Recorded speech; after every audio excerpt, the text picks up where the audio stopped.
I think so. Silly. You silly goose. I was listening to jazz music before even Hero was born. So there's that.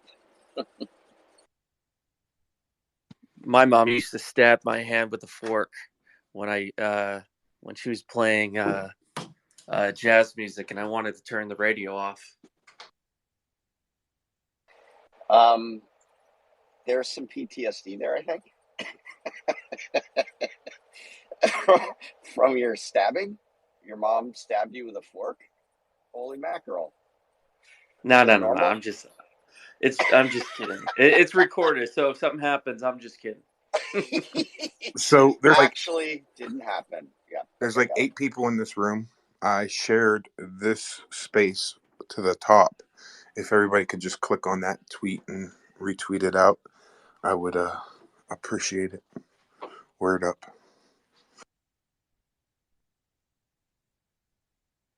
Done.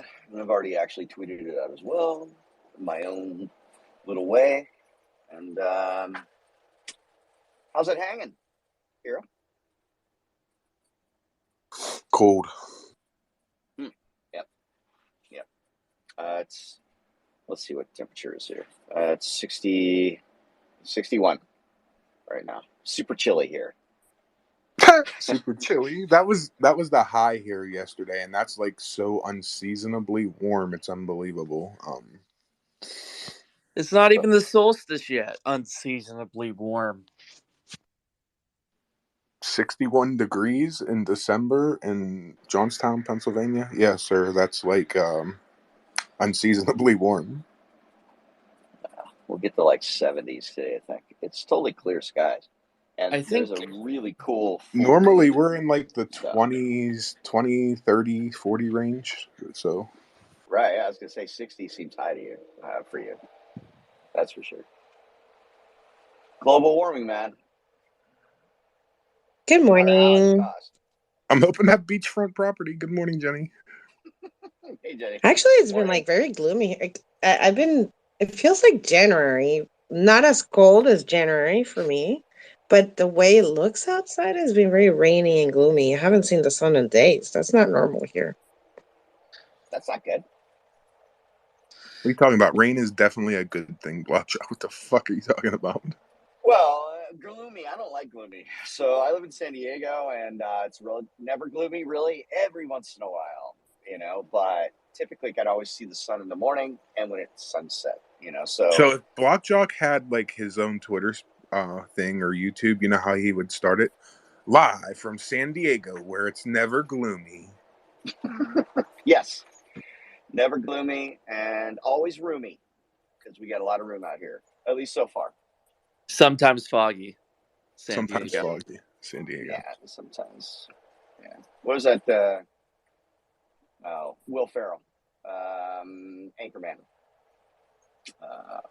Keep it. Thank you for stopping by. Stay classy. Stay classy. Thank you. Stay classy, San Diego. Yeah, stay classy. Thank you for stopping by.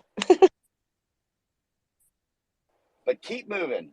Don't live here, please. That's why Veronica Cornston used to say, "Thank you for stopping by." It's like a tagline, I just, oh my gosh, my cat was trapped in a room all night. I was like, I opened it, he came running out like a bat out of hell, and he's... Pyro, that happened to my cat, but in the linens closet one night. I couldn't believe that he spent all night and trapped in the linens closet. He was so traumatized the next day. Well, they get themselves in there, right? So they won't go there again, though. See, that's a good thing.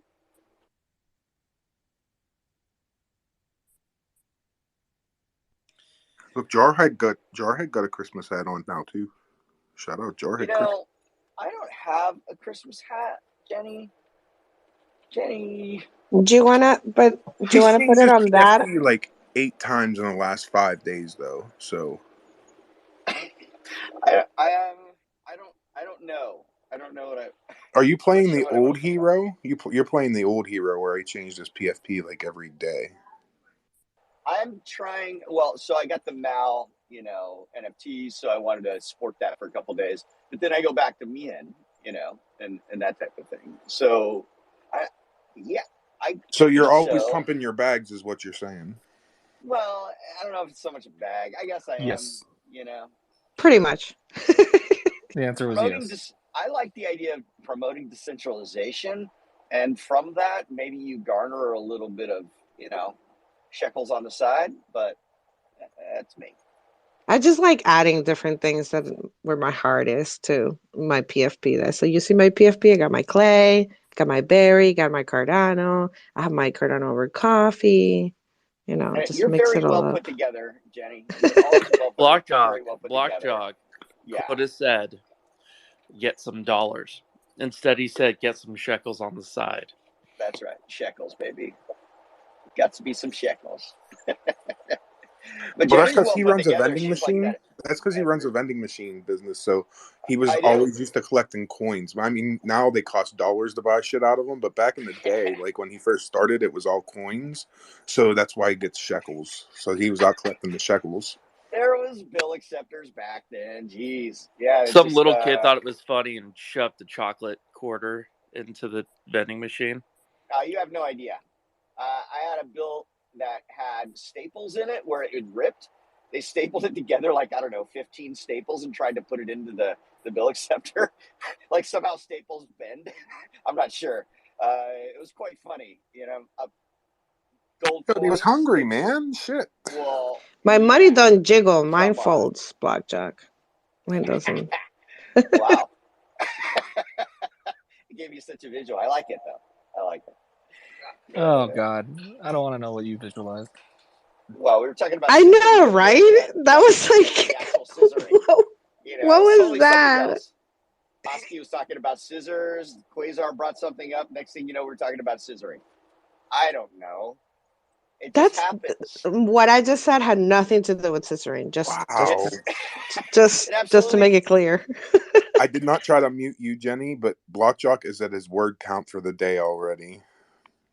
Like HR called. It's true. HR did call. So I'm making yard signs for my Twitter because I'm going to go full on campaign mode for Lido. I think that people don't know that Lido is Darlington, and I'm going to make sure people know that. I think people don't know that either, you know, and he definitely needs a bump up, you know, because we're starting to see I'm people voting push against their him. Is there a 8 way for me to vote against Lido to use my voting power against him? Who's Yeah, winning? no. Is there like No. a negative vote that I can do? I know the answer, but I'm trying to figure out a way.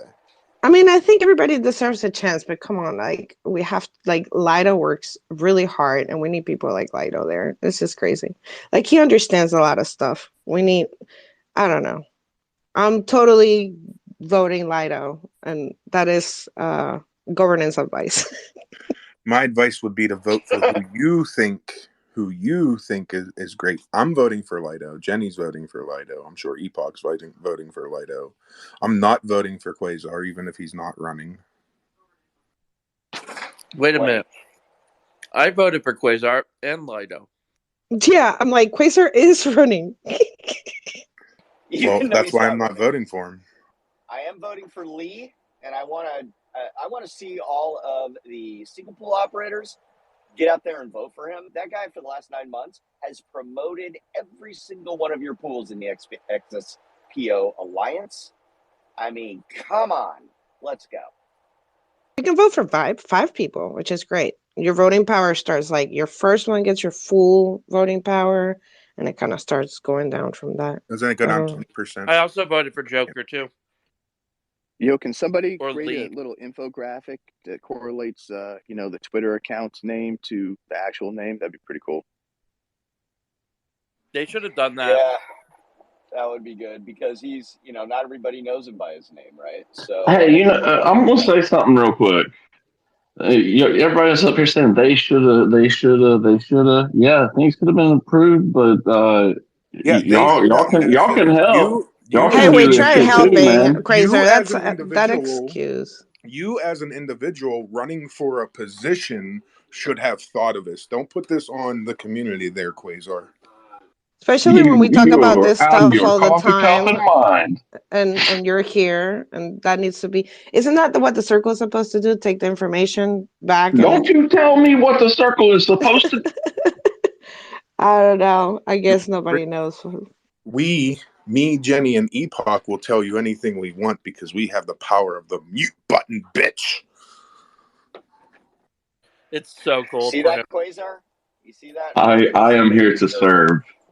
I am here to serve Quasar, the You know, co-host. what is your uh, name? What's your name on the voting thing for people that might not know? Seriously, because Quasar. it's Quasar. He is went it under Quasar? Quasar. That's what I was just going to mention. Yeah. Nobody else did that. Quasar did. So Well, hold everybody on. would recognize Hosky who the did it hell he too. was.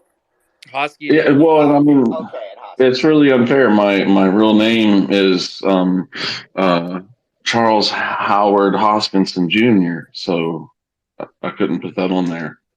I Not thought the you were third? Lars I thought it Jr. was the I third. thought you were Lars Jr. Shit. No. It's actually Charles Byron Voltaire Hoskinson Jr. I want to be Ken Jr. because that's the man with the money behind it all that you don't even know about. I'm going to be Cal Ripken Jr. Quasar. Like, I don't know I who want to those. know if Go. Lido knew that he could do that and he chose to put Darlington. If that's the case, I'm going to stop making the signs.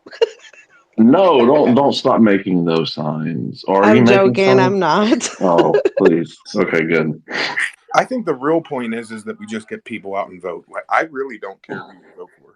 I'll tell you who I'm I going don't to. either. I do. I care who gets voted I in. don't care. My opinion should not sway Why your not? opinion because my opinion. You should Well, think no, for no, your no, no, fucking no, no. self, BlockJock. Not your opinion versus somebody else's. I get that part, but I do want people who understand what they're doing and also can further what Circle Who on that needs. list? I want you to tell me on that list doesn't know something about Catalyst. Quasar Lido. I don't know like 6 of those people, so I have no idea. Yeah, there's quite a few I don't know. I do Hey, remember Just being because in the you intro. don't know them, hold on, BlockJock. Just because you don't know them, they don't know anything about Catalyst now because you don't know them. so I muted No. everyone. I will mute everyone again until everyone shares out the space. There's a tweet at the top. We Just call it because the you were late, JojoCon. just because you Where were have you late, been, Epoch? and we told people to do that a while ago. Before you come on. So that's not what I'm saying. What I'm saying is basically that everybody has a vote, absolutely. But there are certain people that might be better suited to change Is that what your they've been doing so far. your I opinion? don't want the same Is that people your coming opinion? in. Is that your opinion? Well, do you want the same thing happening Is with that your Catalyst opinion? Circle? Is that your Well, opinion? no. My opinion, my experience is what it is. My experience is with Catalyst Circle that so far, in 3 iterations, they've really not shifted very much. They've stayed the same and become less and less effective. And there you are So, voting for Quasar, the person who's been in it the whole entire time. I'm joking. well, I'm just busting your balls, Block. I know you Oh, are. No, that that I was was know an you that are. was a excellent perfect point. burn. Yeah, that was a very good Whoa! burn. It's True. He is so an cold. OG. Hey, It Lay, is too hold. cold for Hero right now. Dude, Hero's balls are you like gotta super fire. like tight. You gotta fire BlockJock as the spokesman. He's gonna literally Oh, wreck you. Who I'm hired saying I him? am trying to retweet this space, and I hear that come from Hero. I'm like, oh, I'm stopping this. No, I'm not retweeting. I actually did Oh man, retweet, he but walked right into it. Quasar, I'm sorry. Jarhead. On a serious note, I just want people, and BlockJock is right. We do need people who know what they're doing. So Jarhead, go ahead. Hero's walking through Yeah, brambles right now, scraping his balls. It is like 30 degrees negative outside. He's getting it. What do you call that? Mangry? Morning angry? I don't What? know. talking out of turn. Jarhead, I go. don't even know what road you Anyways, just took to Snap Pyro, but so Jarhead? look, no one wants to correlate this, but it kind of is a political campaign, and I do wish that there was at least a summary page of maybe not accomplishments, but what people actually do, maybe summarized in their own words, actually. You know what I'm saying? And also, I think relevant would be You whether can look at they. the GitHub. Did you look at the GitHub that's underneath No, their Oh, I names? I know. I'm not it's the saying best have the looking information GitHub. everywhere. Like I'm not saying that. What I'm saying is that just like everybody else in the world who votes, there's different levels of there's different depths that people are willing Yeah, to I'm go not taking to. that away from you. I'm just making sure that you know that you could do that. I mean, I'm with you 100%. I assume that there's information about everyone everywhere, right? Like I just do, but But I'm it's just not saying. well mapped, and that's always been the problem with Catalyst. The information exists, it's transparent, but it's not. This It's could have been almost the like you have perfect to use do a case. hunt for finding it, you know? This could have been the perfect use case for Lido Nation. Yeah, but he's a participant, and I guess it would have been pretty nice of him to do that. But like you might kind of step away from that if you're a participant. When they did the intros originally, BlockJock. every one Quasar of had them his came hand up. up. Quasar had his Oh, hand up. geez. Well, I was just trying to. Quasar had his Let hand every, up, and you reached your yes. word count like 5 minutes I, into the show when you started talking about scissoring earlier. So that was all about arts and crafts. Quasar. Okay, great. You normally have to give BlockJock an extra 5 seconds after he's quiet just to make sure it wasn't just a breath of air. Wasn't just trying to catch his breath. Um, if anybody would like to work together to try to organize these summaries of candidates, what they've done, connect some data, I'd be happy to do this collectively or collaboratively because it's a lot to do as one person. I And have I've time. got My next 2 days are really, really busy. But I have time this weekend, Quasar, and I would, if you want to wait that long, I would go ahead and assist. But no, thank you. I will take that offer and put a rain check on it for another time that's less time sensitive. This information needs to go out. It should have went out a month before the election began. It should have went out the day the election began, a week before it began. there should be It should have. when you're voting, Yep. look somebody up. Yep, absolutely. And whether Lido is a nominee or a candidate or not, his site does have user profiles. There's information within that site that will certainly make a huge difference if we just took, just randomly here. Let's take the two top people. Who are the leaders in the Koski and Lovegrove, I believe. Lido's number 4. I was checking this morning. No, he was like number Melanie, 6 last time I checked. really? I think Okay. Melanie was number 3 or something like that. We have Right. Melanie at like number 3. So I am going to attach user profiles, to a thread. And if you look at people that have submitted and closed out projects, adding those projects or those reports to their profile tells a whole different story. There's a ton of data. It would have been really cool if Circle was highly functional, working together and stuff and building a true blue, election protocol and process. But with the interpersonal existential things that happened, just getting this election going was How are we damn gonna near a make sure that miracle. doesn't happen again? Like, how come, you just don't get along and you don't work? Well, number one, we can't let IOG change the rules the day after one circle gets elected with no one can. So that's, number one. Circle version 3, they got elected under the idea that it was a 3-month time limit. And while it had been discussed a little bit about maybe 6 months is more appropriate, everybody voted, everybody ran under the idea that it was a 3-month process. Next day, IOG says, okay, it's actually going to be 6 months. Right away, totally took the power out of the community's hands, or the decision out of the community's hands, and changed the contract, changed the understanding. So, one, holding IOG accountable, making sure things like this, if they're proposed to change, has to go through the process where the whole community knows about it. Quasar, was there a reason they did that though? I mean, was there some sort of why? Why would they immediately do that? Circle is only meeting once a month. No, I'm so sorry. A general meeting one week with a working meeting the following week. So you've got, two meetings. I'm sorry, a meeting a week basically, I think for people stepping what in. There wasn't enough time, or there's not enough yeah. people, I and was it wasn't like still you're getting organizing.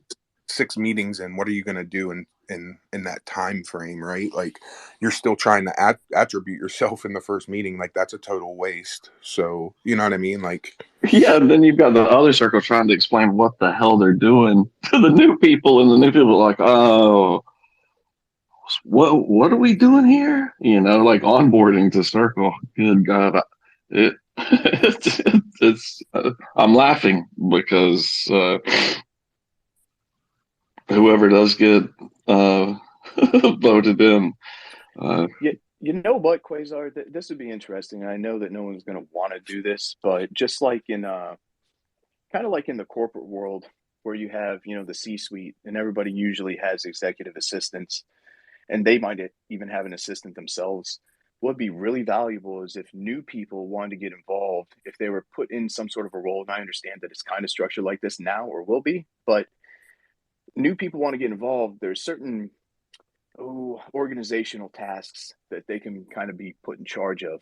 And in that way, they get into the weeds of what is actually happening, the structure of how it's happening, and things like this, a little infographic, a summary of the qualifications of a candidate would have been their task. And then they can kind of move up and understand how things work and then be a candidate themselves in time. 100%. That's fantastic. And yeah, I don't know how much I want to hear about this today or this morning, but that's a great idea, Jarhead. And so let's just say that we're voting on 5 people. The communications or negotiations with IOG was based on a parameter change that still has not been written, has not been shared, or has. I, I can't get people to participate in looking at these parameters and realizing that, hey, we can write these, we can make changes to this and have it be reviewed by IOG. So for the circle, there needs to be a parameter change if it's going to be funded at all, and it's something that's got to be done with the broader community. IOG's not going to allow a little subset of an inner circle, um, make these decisions. They want far and wide community feedback and yeah, communication and at least consent, or even more importantly, at least acknowledgement of the information. Wants to make sure everybody's had a chance to know what's going on, know what's being changed and why, and then IOG's, going to make the changes. So I don't know where we started here, but ultimately there's no funding for the circle, and for it to happen, there's going to have to be a parameter change. And if we can get the message out and everyone kind of look at this and focus on this for a little while, then we can make some huge changes. Because there's some parameters, especially the rewards parameters, that need to be looked at, need to be addressed. Everyone needs to know what it is. What is it that IOG monitors in Project Catalyst? And that's what the Catalyst parameters are. And unfortunately, we've had this information since November 25th of 2001. I'm kidding, 2021. And I don't think less than 1% know about it. yo, so thanks for taking the pedestal and preaching about hopefully things that are going to change in the future, right? Things that there's a lot of things that have been done wrong that I hope that we've learned from, right? and moving forward we take those lessons and things like Jarhead is suggesting. And as Catalyst matures, because you got to remember Catalyst is extremely young. If we say we're early to crypto, we're extremely early to Catalyst, right? So Completely. And here's something that might interest this community that seems to have a real hard fetish for incentives. We have funds to pay community members that want to participate in, promoting the selection, doing graphics, putting information together, sharing it far and wide. We do have a treasury that we'd love to pay people for what they should be honored to do with no incentive at all, because Catalyst Circle is very prestigious. Super Joe, I see you down there. Actually, like just to put that out there. So if hold on, anybody wants, hold on one second. I just need to get Joe up here. He's our first guest, and then Joe, if you can request, I've sent you a invite. If not, if you're on a computer, make sure you're on mobile. Go ahead, Jenny. Sorry. No. That's fine. I just want to make sure that you elaborate a little more on that and what it, like if somebody wants to make graphics for the election, they just reach out to you and see what that looks like. Do they send you the graphics for you to post? Who's going to post them? How does that work? Definitely send it to me, but it would be great if we were doing this in a more open space, the Project Catalyst Discord server, the Cardano forum. Where can we do this so that everybody knows that it's going on? So you would reach out to me, Reese with Stoic Pool, Archangel Bob. It'd be best to tag us all on it, or what do you all think's best? Yeah, I mean, look, at this point, I can help you out. I'll talk to you behind the scenes. I think it should be public, but there's an iteration process when we're dealing with graphics, right? It's not just like, hey, you guys take it over and do whatever it is that you want. You have to have a kickoff meeting of requirements and so on and so forth. So, right. Or a guideline and a process. Yeah, I agree with Jared. I can help well, you if out, you though. can get that info and you don't mind like sharing it out and see, because maybe if it's like summarized and easy to understand and see how people can just contribute, then you get more participation. 100%. So let's say there's 30 candidates. I don't know what graphics you all are looking to do. The graphics that we have as the Circle and even as Project Catalyst are literally the Project Catalyst logo and name. So the graphics pretty much wide open. We prefer no profanity on there. Yeah, but if you're gonna send funds, I mean, they have to be objective. What are the graphics for? What exactly needs to be put out there? Go vote. I hate to interrupt, but I think this could be a conversation that could go for a while, right? Yeah, I guess you're right. Yeah, if you can get that summarized, just bring it back. Hey, and if I can, do our members-based organization with Cardano and how that leads. Yeah, don't do it, BlockJock. Yeah, no. Keeping out of the happy test, right? I know. Stop. Yeah. To the guest, I apologize. I wanted to stay and listen here. I haven't showered in a few days, so I'm going to do that. You should definitely go take a shower, and while you're taking a shower, you're going to miss out on something that I've been a fan of since I met the creator, who reached out to me via DM when he came to Cardano and said, "Hey, I'm thinking about doing this," and we talked a little bit, and they've been grinding for like the last year and a half. They have a game MVP out there. Man, it's a good team. Joe, I'll tell you what. Then I'm going to put the show on the surround sound speakers in the tent that I live in while I bathe it out Smart. of my 5-gallon bucket, so I should be able to hear it. I'm not missing this. It's Great. too big. Listen to the show while he showers, so I'm sure you can pull it off, Quasar. It's Super Bowl time. Thanks for the visual, buddy. Appreciate it. So we do got Super Joe, or Joe, as I like to call him, from the SuperBowl.io team, formerly known as, and I love this name, and I'm so sad that you changed it, Hornies. I know, me too. How's it going, guys? Can you guys hear me? What's up, Joe? Yeah, you sound great, buddy. How you been? What's up, man? I'm doing great. Sorry for not responding earlier. I was in a team stand up just that just ended. Oh, it's all good. I just wanted to get you up here. That's all, because I knew it was coming close to your time, and then I figured I didn't know if you forgot about the computer thing or not. So I was like, just mention it, because we have a lot of people who, like, sometimes even in our second time, they'll be like, "Oh, I was on a computer." I'm like, yeah, that don't work. They should really, Twitter should really fix up Spaces. There's so much potential in this, but so far it's just not as accessible.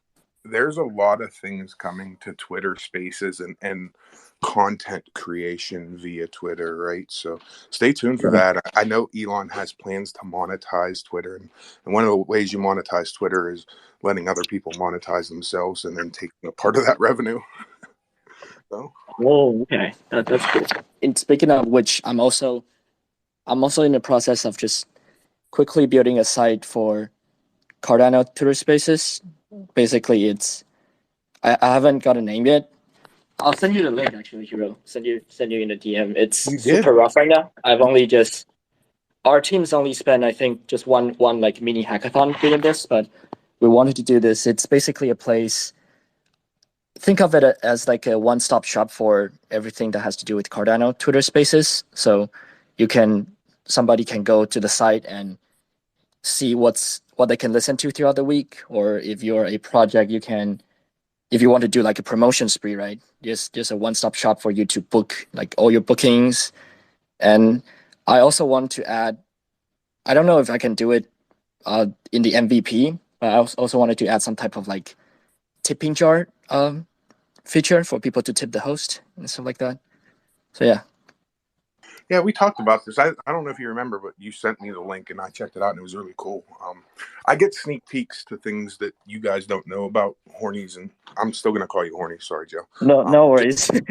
Because I own a lot of them and I can't wait for the next drop, which I know is coming. What happened to our bull runs? We used to have so much fun.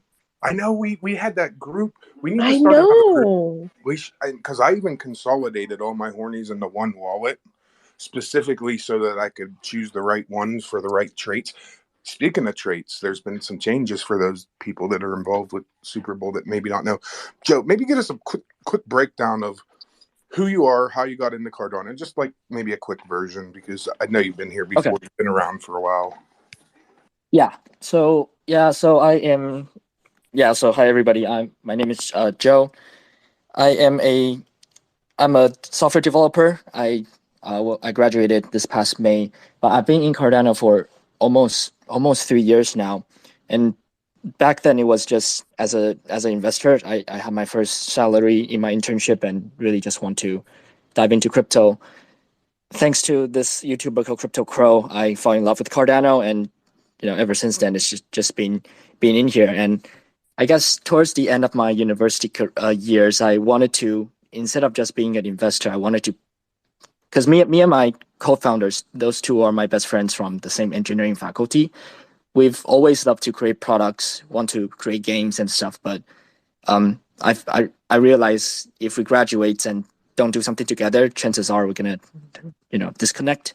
And so convinced them to join me on this venture. We always wanted to create this concept of a Super Bowl app, but then just didn't know where to start. And so Horny's NFT was the one that kickstart this whole thing.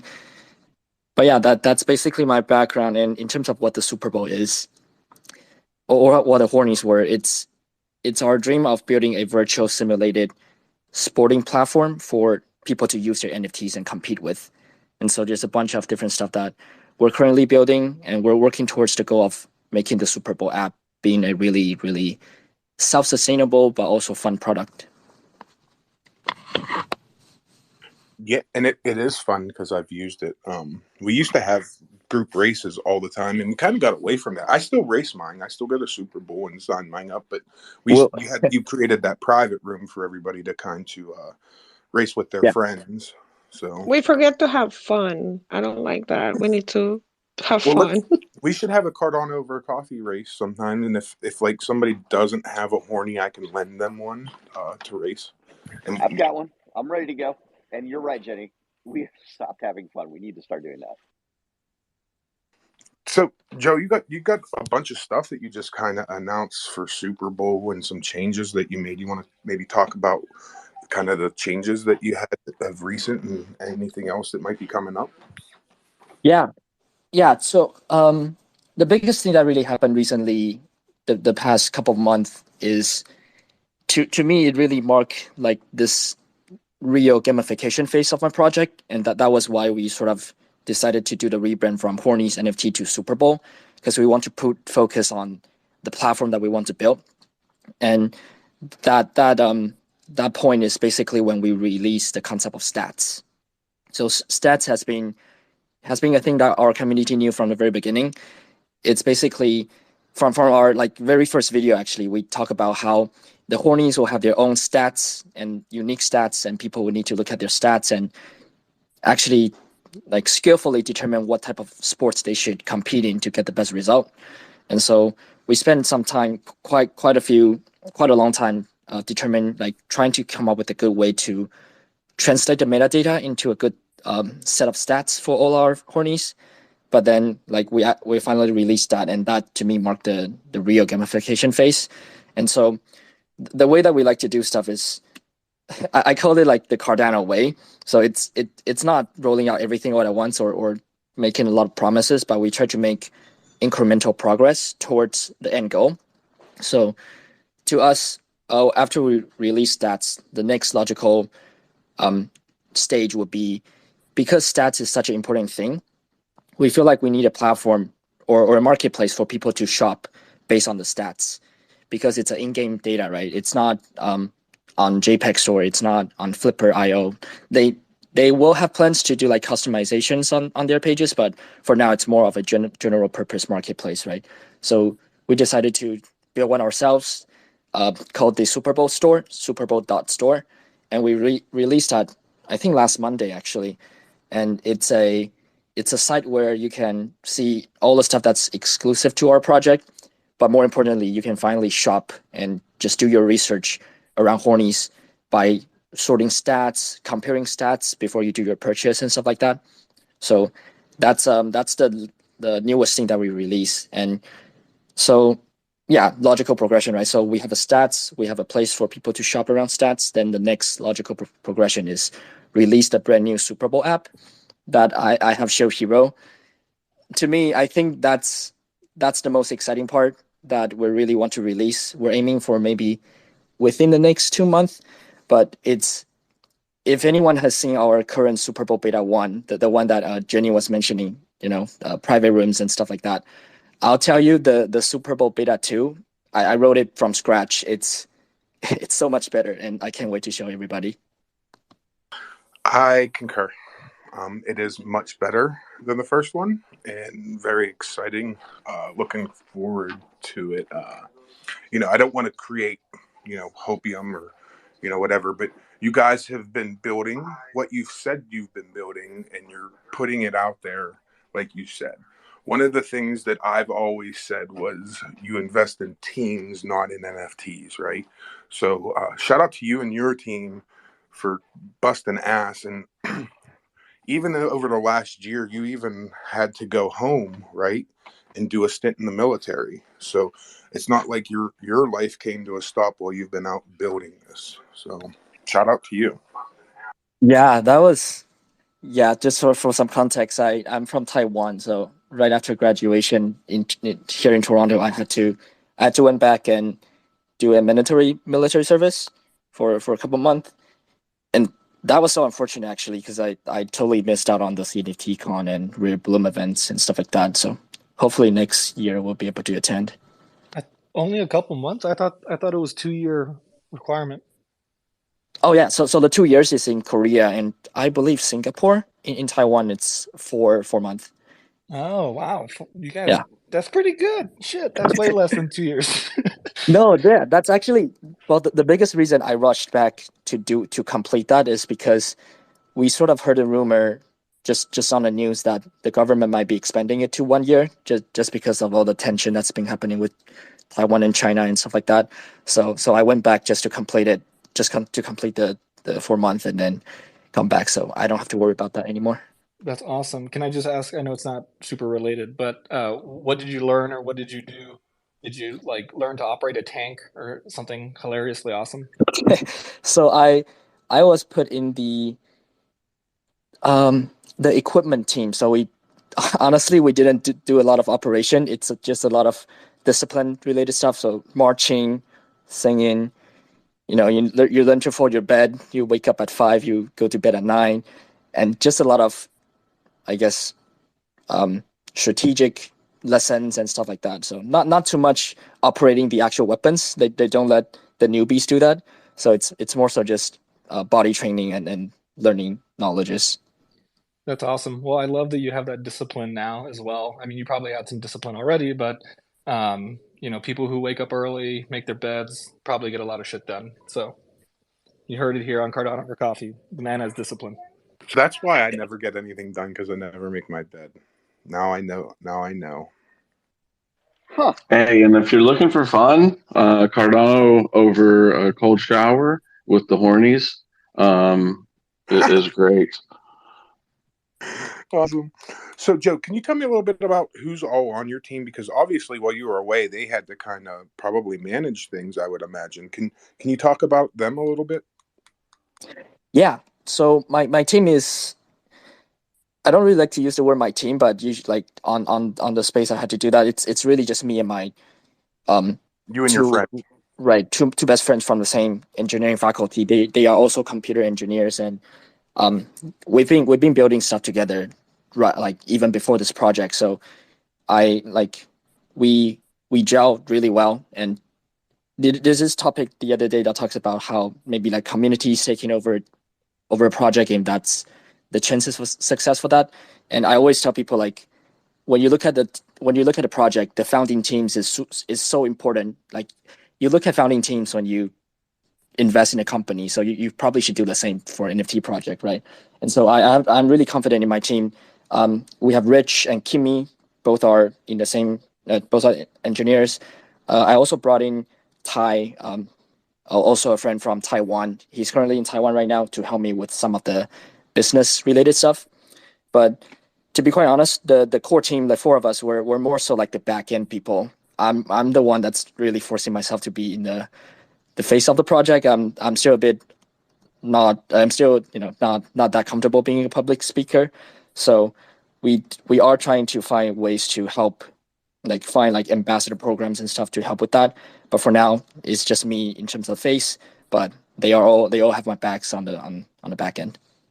That's awesome. And by the way, your public speaking has improved. I remember the first time you came and spoke on the Thank you stage. so much. I really ever since I came back from the military and noticed how much has changed the past couple of months, and I just started to realize how valuable it is to have a presence, and just any type of presence in Cardano Twitter spaces. And so I've been really trying to do that a lot. I tell my community they'll see me a lot in different spaces. Like I had to push myself, but it's getting a lot better, especially with you guys being the host. So I'm really familiar with.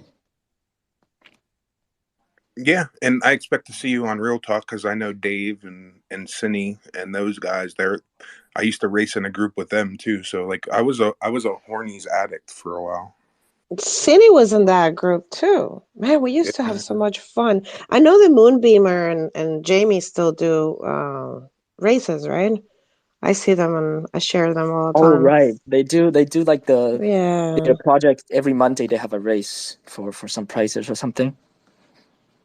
Yeah, for what's oh my God, I can't believe I forgot the name of the project. Motley. Thank Oh yeah. you. Motley Moon. So they do that on their Discord every Monday. Yeah. Yeah, shut out. to Moonbeamer and Jamie. Some of my favorite Canadians. I think they're from Canada. They're really nice, so I assume they are. I'll become a Canadian soon, hopefully, maybe So within next couple of years. You're going to get your Canadian citizenship then? Yeah, so I got back to Toronto around October, and luckily found a tech job. So I'm doing that right now, and then the goal is to get a PR and then get my citizenship maybe within the next 5 years. Well, I obviously wish you the best of luck with that for sure. I have two scenarios I want to run by you, Joe, and you tell me what your vision is. Okay, the first one is Super Bowl takes off, right, and you're successful. Mm-hmm. What's in 2-3 years from now? What does Super Bowl look like? Good question. 2-3 years. Let me think. 2 to 3 years. So in 2 to 3 years, I'm imagining the fully fledged Super Bowl app, the one that's we've been really working towards, the one that's completely integrated into Web3. You can use tokens to do stuff. You can create rooms. That'll be a thing, and by that time, I'm really hoping the concept of a Super Bowl league. It's something that we came up with when we did our rebrand, and something I really want to push, which is Super Bowl League, where other projects can be in the same platform underneath one league. So it's a player against player platform, but there's also a team to team dynamic. So hopefully the Super Bowl League will be a really big thing where we'll announce league expansions on new projects, and it'll be a ecosystem for all the all-star lineups of Cardano NT projects. So when Disco Solaris and the Goats are beefing over some memes, which not that Disco Solaris ever beefs with some of the chillest people ever, they can race. They could be in the championship or some shit, talking shit in Super Bowl League. I always like that concept. You've talked about that to me before, and the fact that maybe Clays and Chilled Kongs are beefing and they want to, they're in the championship together. So I can see something like that. What are you doing to work towards that goal?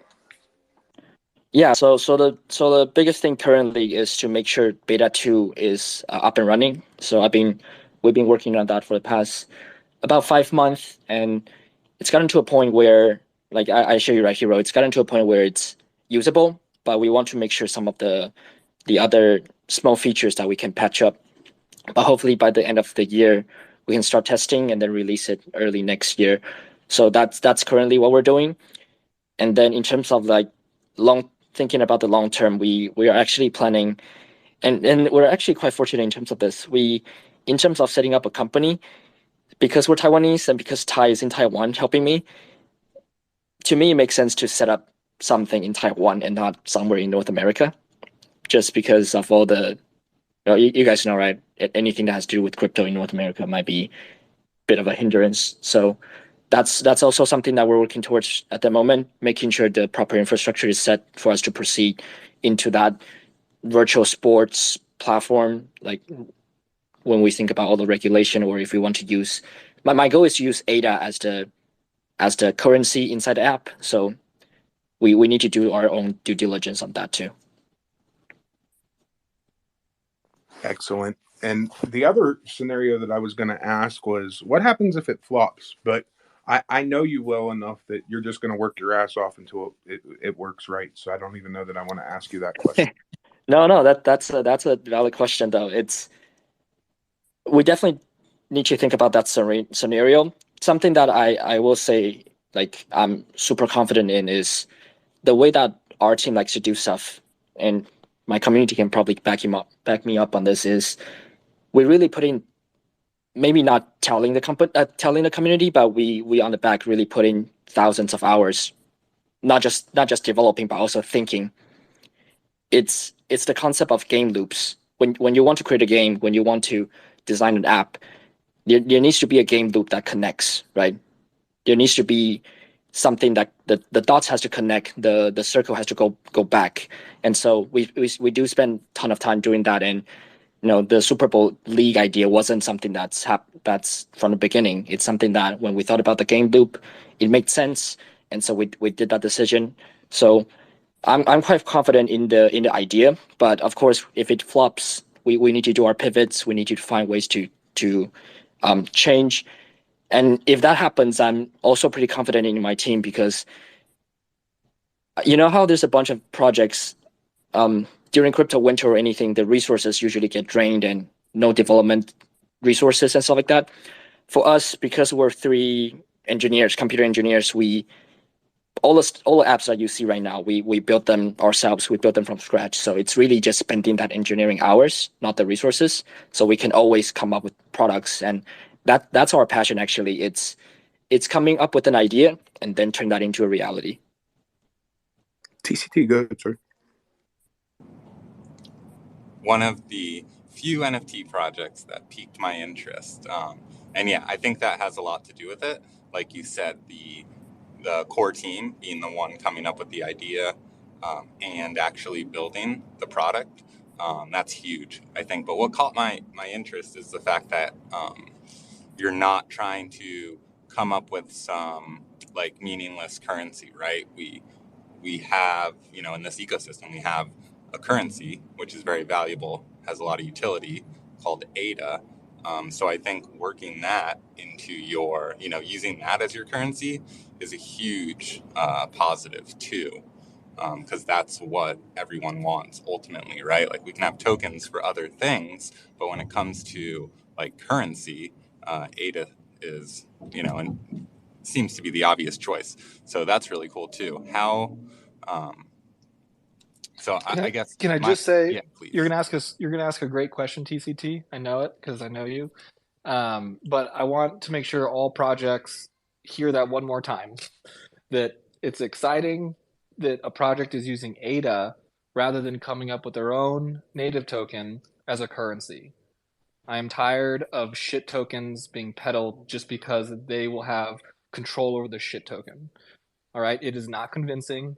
It is not authentic. It is not innovative. Fucking use ADA. Thank you. That's all. Yeah, it's so important, right? Because like you said, like I don't care about some random token that the team has 100% control over. If that's really a currency, right? They own it all. So yeah, being able to like earn something or like ADA is maybe something that I would actually want to play. Sounds fun. Yeah, it's exactly what Epoch says.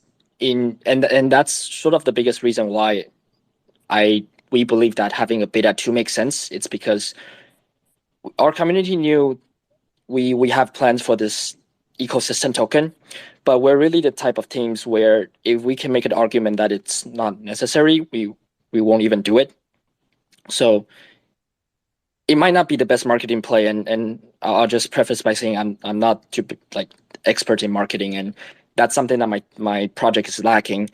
But we're really not the type to roll out tokens for the sake of just having a token or roll out staking for the sake of just having stakings. We want to make sure, like I said before, the game loops connects. And so beta 2, maybe I can share some screenshot in a bit, but beta 2 will have the main currency in beta 2 is an in-game currency called BADA, so beta's version of ADA.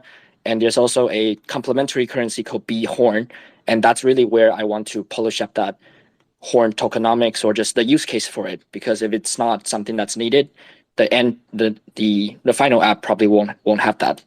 So yeah, I definitely echo what Epoch says. Having the ADA being the main currency for the game, to me, if you think about it, 5 years or 10 years from now, the one thing that will still incentivize people to play is probably still going to be ADA. And also having a project's own token being that core medium of like core gameplay currency will also sometimes like it will ruin the game just because of market manipulation, right? And so to us, making the decision to use ADA as the core gameplay currency makes the most sense sustainability wise. Yeah, then you don't have to use your own funds to fund the liquidity of the token. If you know what I'm saying, that's cool. I like that idea. So you have recently announced something with Patrick Tobler's team over at Endmaker. Can you talk about that at all, or just even what you announced? With Patrick, Endmaker? wait, Didn't you announce something with Endmaker, or am I being delusional?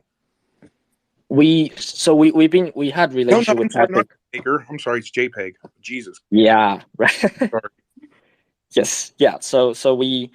I applied for the Launchpad a while back, and I think that was we didn't hear from them for a while, but that was probably because they closed their cohorts. But last couple of weeks we got an interview opportunity and then jump into it.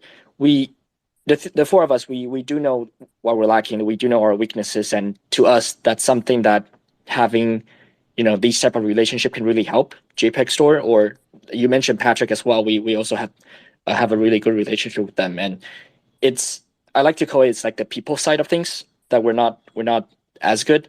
So exposures, marketing, or just having more eyeballs on what we're doing. We can build stuff, but the most important thing in a NFT project at the moment is always just marketing. So to us, it made sense to have that relationship with them, and yeah, we're quite excited. Not just for the mint, but also talking to the engineers, and there might be some cool stuff that can come out of that. So let me give you a little hint on some marketing, right? Next year in August, there's this event in Colorado called Rare Evo. You should be there. Rear Evo. Okay. It was formerly known as Rare Bloom Event. It's now known as Rare Evo. In fact, the person who runs it is in this room. So follow Rare Evo, Joe, and make sure that you're there, because I watched Makasi, right? Didn't know much about them, and I don't think a crap ton of people knew a bunch about them. But I watched people come and demo their game at their booth, because their booth was like 3 booths down from us, and it was very, very popular. So if you know, So popular that we all got turned down for a nice little cute hat because we I mean, weren't influencer enough. I don't even influence enough, Dave said. So Yeah, for sure. I'll definitely check it out. Speaking of demos or showcases, I was actually having a meeting with my team yesterday, and we are planning to, similar to like what I show you, Hero, but do a live demo showing maybe on YouTube, a live stream of some kind showing people what Beta 2 is directly. Because I feel like talking about that is one thing, but actually showing them what we're building is so much better. So we have a plan for that, maybe end of the year or early next year. even just a video previewing it, right? Yeah. Sometimes a quick video, because you get 2 minutes if you're not a verified account for a video. Just put some pictures together of you doing exactly what you did with me, and show people what you're building. 100%. Yeah. So we're gonna finish up with you here, Joe. Any last words you want to get out before we I do a little mid roll? I think I'm gonna make Epoch do the Lido minute, so get prepared for that, Epoch. So anything you want to say? I wanna echo, I wanna sort of go talk about the Super Bowl League real quick, because I briefly mentioned it, but it's something I really want to push towards, and it's the concept of, think about Nintendo. It's a company. Is it Nintendo? But it's a company that owns a lot of really fire IPs, right? The all-star lineups, and because of that, they have the leverage to combine them and mesh them into one platform called the Super Smash Bros. And see how big that is, right? And I thought to myself, we already introduced this concept of a private room before, allowing other projects to come and play, use their own NFTs. So for the Super Bowl app, we really wanted to push the Super Bowl League idea, which is having onboarding other projects. They have all the same functionalities as Hornies, and I like the phrase that I like to use is like turning the tribalistic nature of NFTs into like a classic sporting rivalry. So I don't own any Hornies. It's fine, because I know my Naru Yami universe is part of the Super Bowl League, so I can use that to play. And if I win, I win some ADA, but at the same time, I'm also accumulating points for Team Naru, and we want to come up with like sports regular season schedules, head-to-head matchups, and playoffs and stuff like that. Say the final champions of season 1 might get airdrop a championship trophy NFT for their entire community, that type of things. So I see a big potential in this, and so if any projects out there that are interested in being part of the Super Bowl League, definitely hit me up.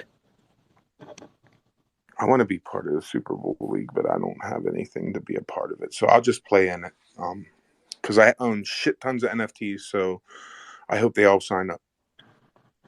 Yeah, let's bring back those fun times. I love playing that game. It was definitely cool to just get the day started or end the day with a fun little game with your friends. And then if you can add the little ADA to it, why not?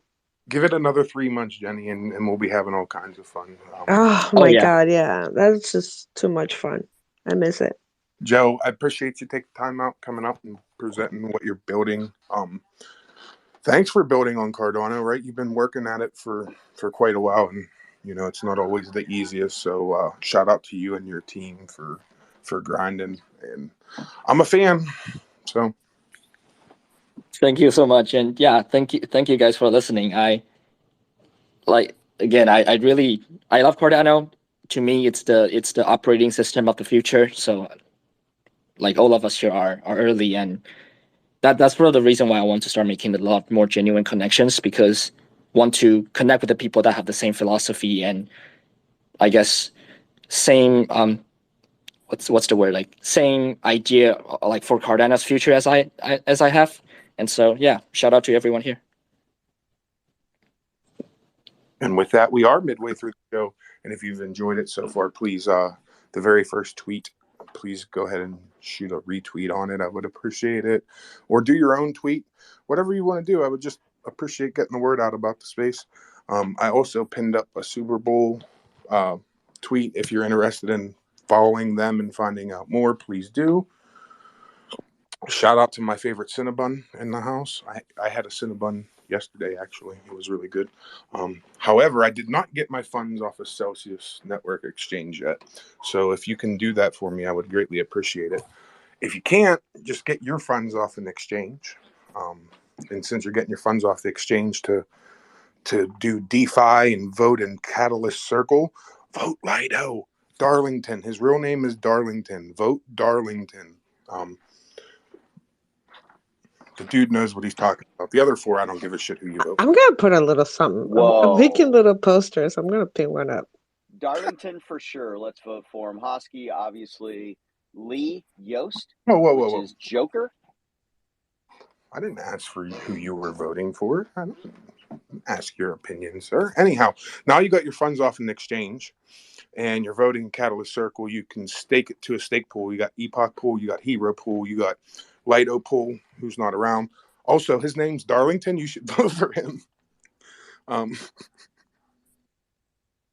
You've stolen all of my Lido Minute material. Thank you for going above and beyond Hero on the mid-roll. So I will just jump into the Lido Minute. This week in Catalyst, Catalyst Circle V4 is going, and we are voting via drip drops. I've pinned a tweet to the top that has a link to the vote page, so you can connect your wallet there and vote. We have an official recommendation for Darlington Kofa, aka Lido Nation. I have my own honorable mentions for 2 people who you have to look at the tweet for. I will not mention them, or else Hero will yell at me. And I want everyone to know that there's a lot of great information about Catalyst available at lidonation.com. The full history of proposals and people and projects are all available for the masses to read and learn and track at lidonation.com.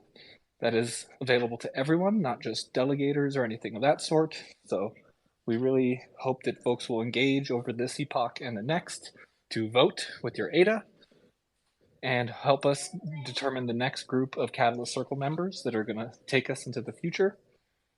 This has been your Lido Minute, actually under a minute, because I'm Darlington and I'm great at my job. Thank you. And by the way, vote for Lido. Since this is Cardano over coffee, we only campaign for Lido. Sorry, everybody else. I love you. I hope you win. But this is a straight Lido campaign. BlockJock, you can shill your other people later on. The only person you're allowed to shill in Cardano over coffee is Lido. And Quasar, because he's always here. So if we don't shill Quasar, I would feel bad. We have our next guest, Quasar, but I'll let you speak before we get to them.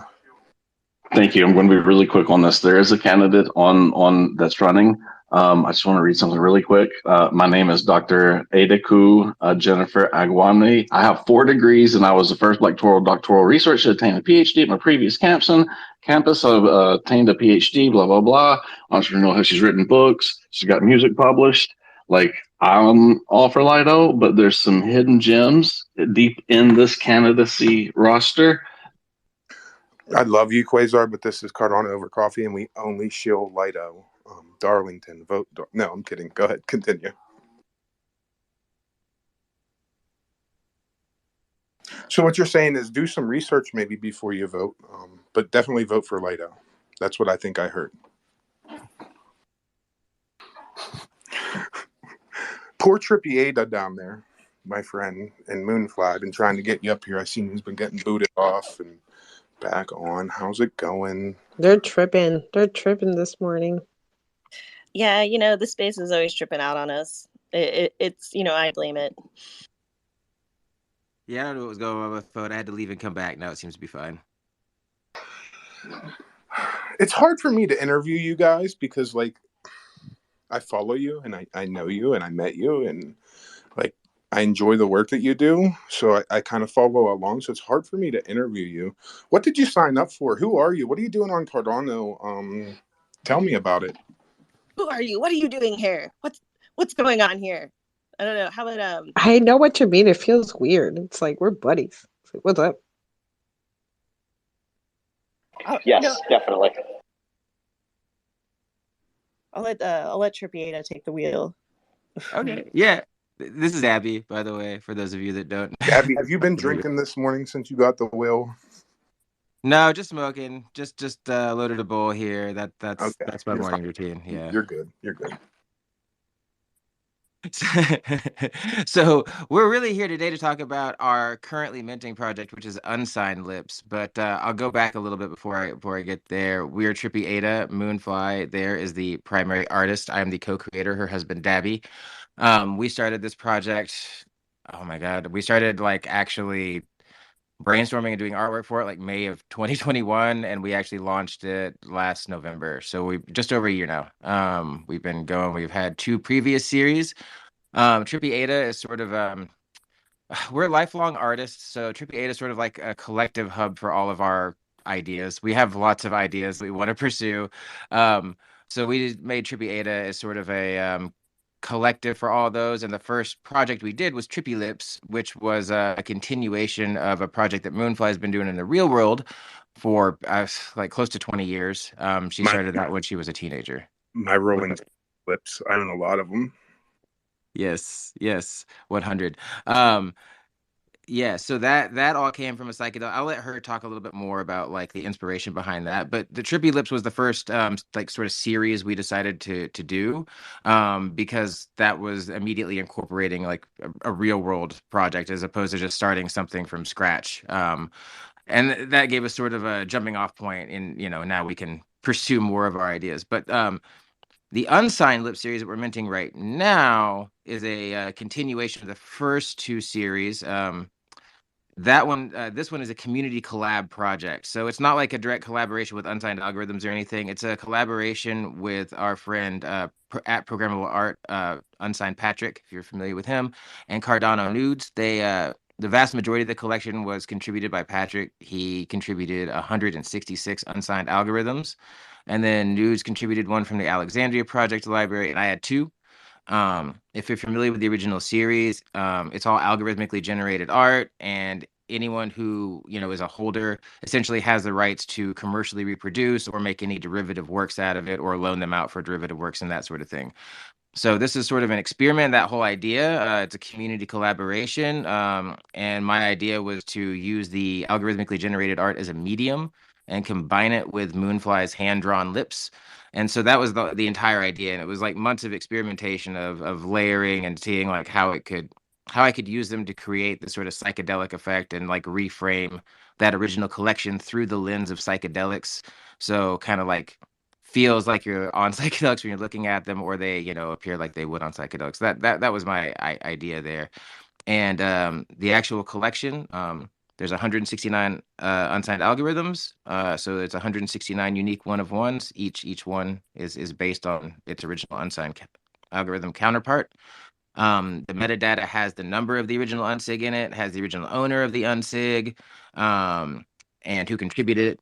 And that way you can actually go and you can follow the link in the metadata to the original unsigned algorithm and see it on their website. So you can see like what the image is based off of and how it evolved. And yeah, that's the whole idea behind that is we wanted to do a community collab project, and I just thought the idea of using the algorithmically generated art as a medium has been like really fascinating, because you can do like really insane things with it, and make it look super trippy. I've been having a lot of fun with those. So yeah, but I wanted to let Moonfly talk a little bit about sort of the original inspiration, like behind Trippy Lips and where that concept came from. So before my friend Moonfly jumps in, Yes. so you pinned some stuff to the top, or somebody did. I also, or Jenny did, and I also did. So if you haven't seen the work other than just their PFPs and you're interested in seeing more, there's some pinned up top. It's amazing work. So shout out to you two. Go ahead, Moonfly.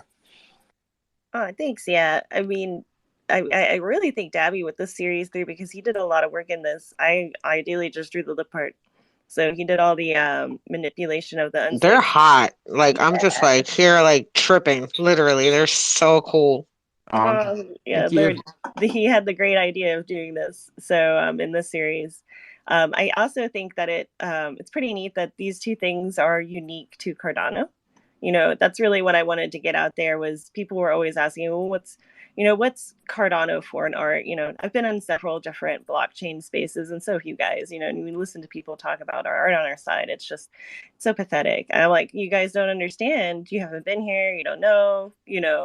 And so I'm like, well, how can we make original art on Cardano? It's only been here. So we decided to combine these two things. And so that makes it official. Now these are two, kinds of art, completely different kinds of art put together. So it is possible. And yeah, I mean, the whole version of the whole Trippy Lips, if you guys don't know anything about it, the series transcends into a full face. So at first we are lips, and then we'll be eyes and lips, and then eventually it will be a full face. So we're going in that direction. If you guys have any series 1 Trippy Lips, someone has collected all of them, and that means they get a hand painted painting by me. So I'm working on it right now, and they're going to get sent a nice prize, which is going to be amazing. Yeah. We decided that if you collect one of each piece, including the two plant lips, so yeah, one of each. There are, I think, 22 total. Then you get a custom piece from Moonfly. But only 3 people can possibly do that because there's only 3 of each rare. So it's very hard to do. Yeah, so lucky someone has done that, and someone has actually won one of the OG original paintings that I did when I was like a teenager, which I thought was hilariously awesome. I'm like, okay, we'll just give to the community, but the whole point behind it is that I had an experience once. I'll just say it that way. While I was hanging out at my parents' house, and there was an imagery that kind of came to mind when I was sitting in front of a Rolling Stones poster. Because for me, at the time, I was a teenager, and I didn't really care about like my surroundings or myself or really outside, because you're really inner kind of when you're a teenager. You don't think about other people. You think about yourself more, and you're more concerned about what's going on. So I didn't understand their generation. Like I didn't understand the 60s. I didn't understand the 70s or the 80s really. Cause I mean, I was a kid in the 80s, but it was foreign to me. And so through this experience, I was looking at the poster of the Rolling Stones, and I realized that this symbol that they had developed was actually through their own culture and time. And like I actually read deep into the history about it, and I started realizing that they created art that was supposed to represent a wild and not modest woman, like a modern person. And it was like the reflection of the band. They wanted to have that image to know that they were free and they were liberated from these things. And so it kind of opened my mind because I had no idea. I just thought it was old people music. And then I started listening to it and I understood all of a sudden. And so I'm like, oh, and then I started drawing this for my friends and notes. And then I did like a whole series at school of parts of the face and of Kali and like the idea behind this modern crazy woman. And I ended up getting a lot of good sales from it and attention. So I was like, well, you know what? I want to try it digitally. And so we're trying it digitally now. And so we're on our series 3. We don't know how many series it's going to take really to get to the full face. I'm estimating about 5. So eventually you're going to have a full PFP, at which we might even do another community collab with. So anyone out there listening who's interested, hit us up. Yeah, I wanted to add like it. So the first 2 Unsigned Lips are based on like the 60s and the 70s, and the next series is going to be based on the 80s and the 90s and the 2000s. Unsigned Lips is technically series 3, but it's a little bit of an outlier because it doesn't follow the same progression of the other ones. It was just an idea we had along the way and decided to kind of add to what we were doing. It's also the only one that I've done all the artwork on, so I really love it. But usually Moonfly is doing all the backgrounds and all that stuff. So it was the first one where I got to like really do a lot of the artwork. But yeah, it's a little bit of a outlier from the other ones because it's not directly based on a period in history or like a decade specifically, but it just sort of falls in line. So that one, it doesn't show as much of the face progression as the first 2 series do, and like the 80s will actually have like an eye and a part of a face, which I'm excited about. So I need your permission to use your PFP for some stuff later for videos and yada yada yada. Is that okay? Yeah, absolutely. Okay, cool. I don't like to take like if it's just a brand logo, I'll steal the shit out of it. But if it's like an actual PFP, I like to ask. Yeah, no, for sure. And the one that I have that I'm using for our profile picture, I believe on the JPEG store for the Unsigned Lips collection, that's Dabby's PFP as well. That's my PFP on Dabby as well. So like you can use that all you want. Okay. This is so cool. I'm waiting for mine. I had to get mine. How many you said you have? Actually, so there's only like since you bought that one, I think there's 97 remaining. There were 169 originally, About so to now be there's fewer than 100. because I'm gonna go buy one too. So there's that. I love them, and I love that it's a collaboration between you guys, Patrick and Nudes. I mean, come on, this is like priceless. Yeah, we were really excited about it. I was excited to do it when Patrick said he was down. I was just yeah. It was like oh man, it was several months of trial and error of like some of the earlier iterations.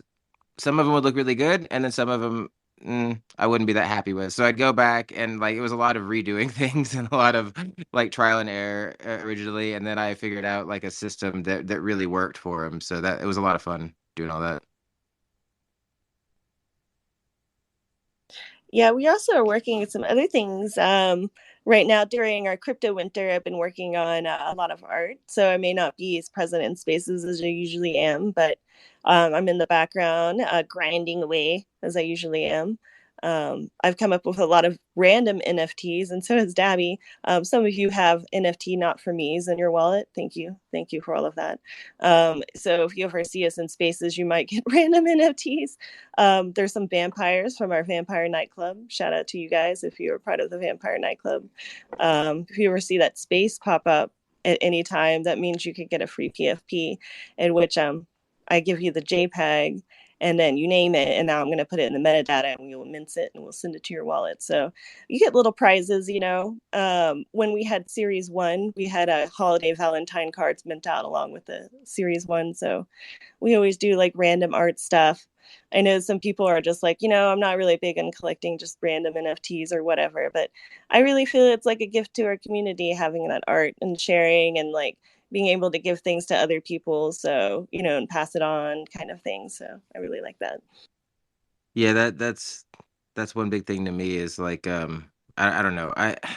Our biggest value proposition and from my standpoint is like we've always been doing what we do as artists, and we'll just continue to do what we do. We just thought it was, a really awesome thing to be able to put it on the blockchain and yeah, be able to build a community around it and have a more global audience and be able to have it stored like immutably and verifiable scarcity and all those kind of awesome things you can do with blockchain technology. And that's, yeah, ours is really all based on like from a collector standpoint. Like if you like our art, please collect our art. Otherwise, it's fine if it's not for you. But that's what we're all about is building like a community of collectors around people who are into what we create. It also helps support my music and our continued ability to make our art. I was gonna say, like, you're involved in other things other than just this, right? So you have a lot more skin in the game in Cardano than just some random artist who decided to put some lips to some unsigs. So what else do you guys have going on in the Cardano ecosystem? Well, so I'm also a DJ. I don't know if you guys listen to the listening room, but I do the intro mixes for the listening room every Wednesday. I've been doing that for 6 months now. Oh my gosh, we have so many different projects. We've done so many collabs. Moonfly, do you want to talk about a couple of the collaborations we're working on? Well, yeah, and like first off, originally when we first got into Cardano, we owned a physical store location in Denver that took ADA. So we were one of the first retail stores to take ADA, and that was long before we even started doing NFTs or even were on Twitter. So we took other cryptocurrencies as well. I don't want to interrupt you, but my lips are fucking sick. I got number 162. Oh, mine. I just posted mine up here too. I think I pinned it up at the top. I love mine too. Continue, sorry. Oh, hell yeah. Those colors are awesome. Look at that. Oh, I'm so excited for you guys. This is so cool. But I mean, yeah, and so we started in like on the tech side, just kind of like playing with the function of cryptocurrency and like seeing if people would use it, because people hodl their crypto, but I feel like the market should be a balanced market where people can use the crypto and also hodl the crypto because it, I feel like it creates a system, that makes it work. So it's just personal belief, but it seemed to work okay.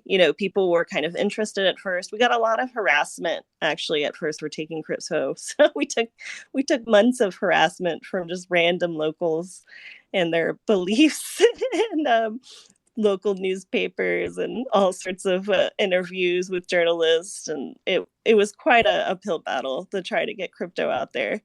Did you want to say something, Dabby? Yeah, I was gonna say, yeah, we were the first head shop to take ADA. I still don't know of any head shops really that take ADA, but we started last year accepting ADA and like 29 other altcoins. And yeah, she's right. There's a lot of harassment, and one thing that's fun is people will show up and they'll see that you take Bitcoin, and then they'll be like really excited, and then they'll find out you take altcoins and they're a Bitcoin maxi, so they'll yell at you. Or then they'll see that you take ETH and they'll get excited, and they're an ETH maxi, and they find out you take other altcoins, so they yell at you. Or they find out you take ADA, so they yell at you. And those are all fun things to deal with. But yeah, no, we we started taking close to 30 cryptocurrencies. I think early 2021 is around where we started to accept the first ones. And then as more things came online that allowed us to accept more, because that was until like last summer, there wasn't even a way outside of just having a QR code from like a database address or something to even accept it. Then now payments started processing payments in ADA. So that's what we integrated into. And you can still buy stuff in ADA through our website as well. So all that's still running at colfaxglassgallery.com. Show that. What's up, BlockJock? Hey, man. I just want to say, so me and my wife got to meet you guys over at Seed of TCon in Denver, right? Were you in Denver? Yeah. Vegas. And Vegas, thank you. God damn it, man. I'm thinking of the rare. So, they were there too. They were. Yeah, they were there both. But Yep. my wife absolutely loves the glass art. that you guys had there, that was the booth I was at, correct? I might be confused here. Yep, Yeah, that was you were us. there. Yeah, yeah. I want to say first off that you were one of the first people that we talked to when we came in there, and if that is the face, if that is the face of Cardano forever, I am totally stoked because of one, you didn't know who we are, you know, and you treated us like any other person. Well, sin didn't really sell anything. It was more so just the conversation and talking about Cardano as a whole, and it was just extraordinarily a cool experience. Told told me who I was, and he recognized me, and then we talked about Hero for a minute, and that he couldn't be there. It was just really a cool thing. My wife, though, this is the reason I'm bringing this up. She absolutely loves the glass art and wonders just exactly how you do it. And she's now promoting it to all of her friends within her Reiki circles and all this different things it does. And it's just something that needs to be seen more of and be put out there a little bit more because the craftsmanship around it is absolutely amazing. Just wanted to tell you guys. So thanks for Can I everything. just like say For the something? experience. Because Thanks for the welcome. Moonfly, And I hope for the best for everything going forward for you guys. BlockJock, it's crazy that you mentioned that because I was in a space with them the other day and she was very passionately talking about how the glass industry is suffering big time right now. So it'll be great if they touch on that. Yeah, that would be a great idea. But yeah, if you ever thought about doing a YouTube video on how it's done, I don't know if you want to give away that secret because it looks, when you look at the art, you're like, how do they even do it? You know, it boggles the mind, really. They're high. Just saying. That's how you do it. Well, shit, I've been high at over 30 years, so damn, I'm gonna Well, work on that. I'll start out with a little bit, and then I'll go to Dabby for most of it because honestly, this is his passion. But it was mine too. But we are collective of artists. I actually don't do glass art, so that is all of our local artists nearby that we're friends with. So all of that stuff that we collected, that's collected over like the last 5 years. So those are people that we know. I've actually taken glass blowing several times, and I'm really good at making like different kinds of marbles and spherical and like molds and stuff like that. But um, my our community here, actually some of them are on the blockchain. So those glass tall like water pipes that you saw that have like the dichro and the colors on them, that's by Special K Glass. They're actually on the blockchain. They're an ETH project. And down below listening is Appalachian Nomad, Gnarly Harley. He's actually one of the local glass artists too. He's moved to different states, but he lives in here in America. When we use local glass art term, we use American terms. So that's usually our heady glass artists that are in a community too. So if you want to take it away, Dabby. Yeah, yeah. So, yeah, I started working in head shops 20 years ago. Off and on back when I was like 19, or oh God, it's over 20 years now. Oh Jesus, I'm old. Yeah, so that was over 20 Hey, years now, and fuck. exactly. No, me and Hero got you beat. Trust me, you're not old. I wish I was 39. Are you kidding me? I'm 40 now. I just realized I'm like, oh no, God, I'm 40 now. Yeah, that happened this year.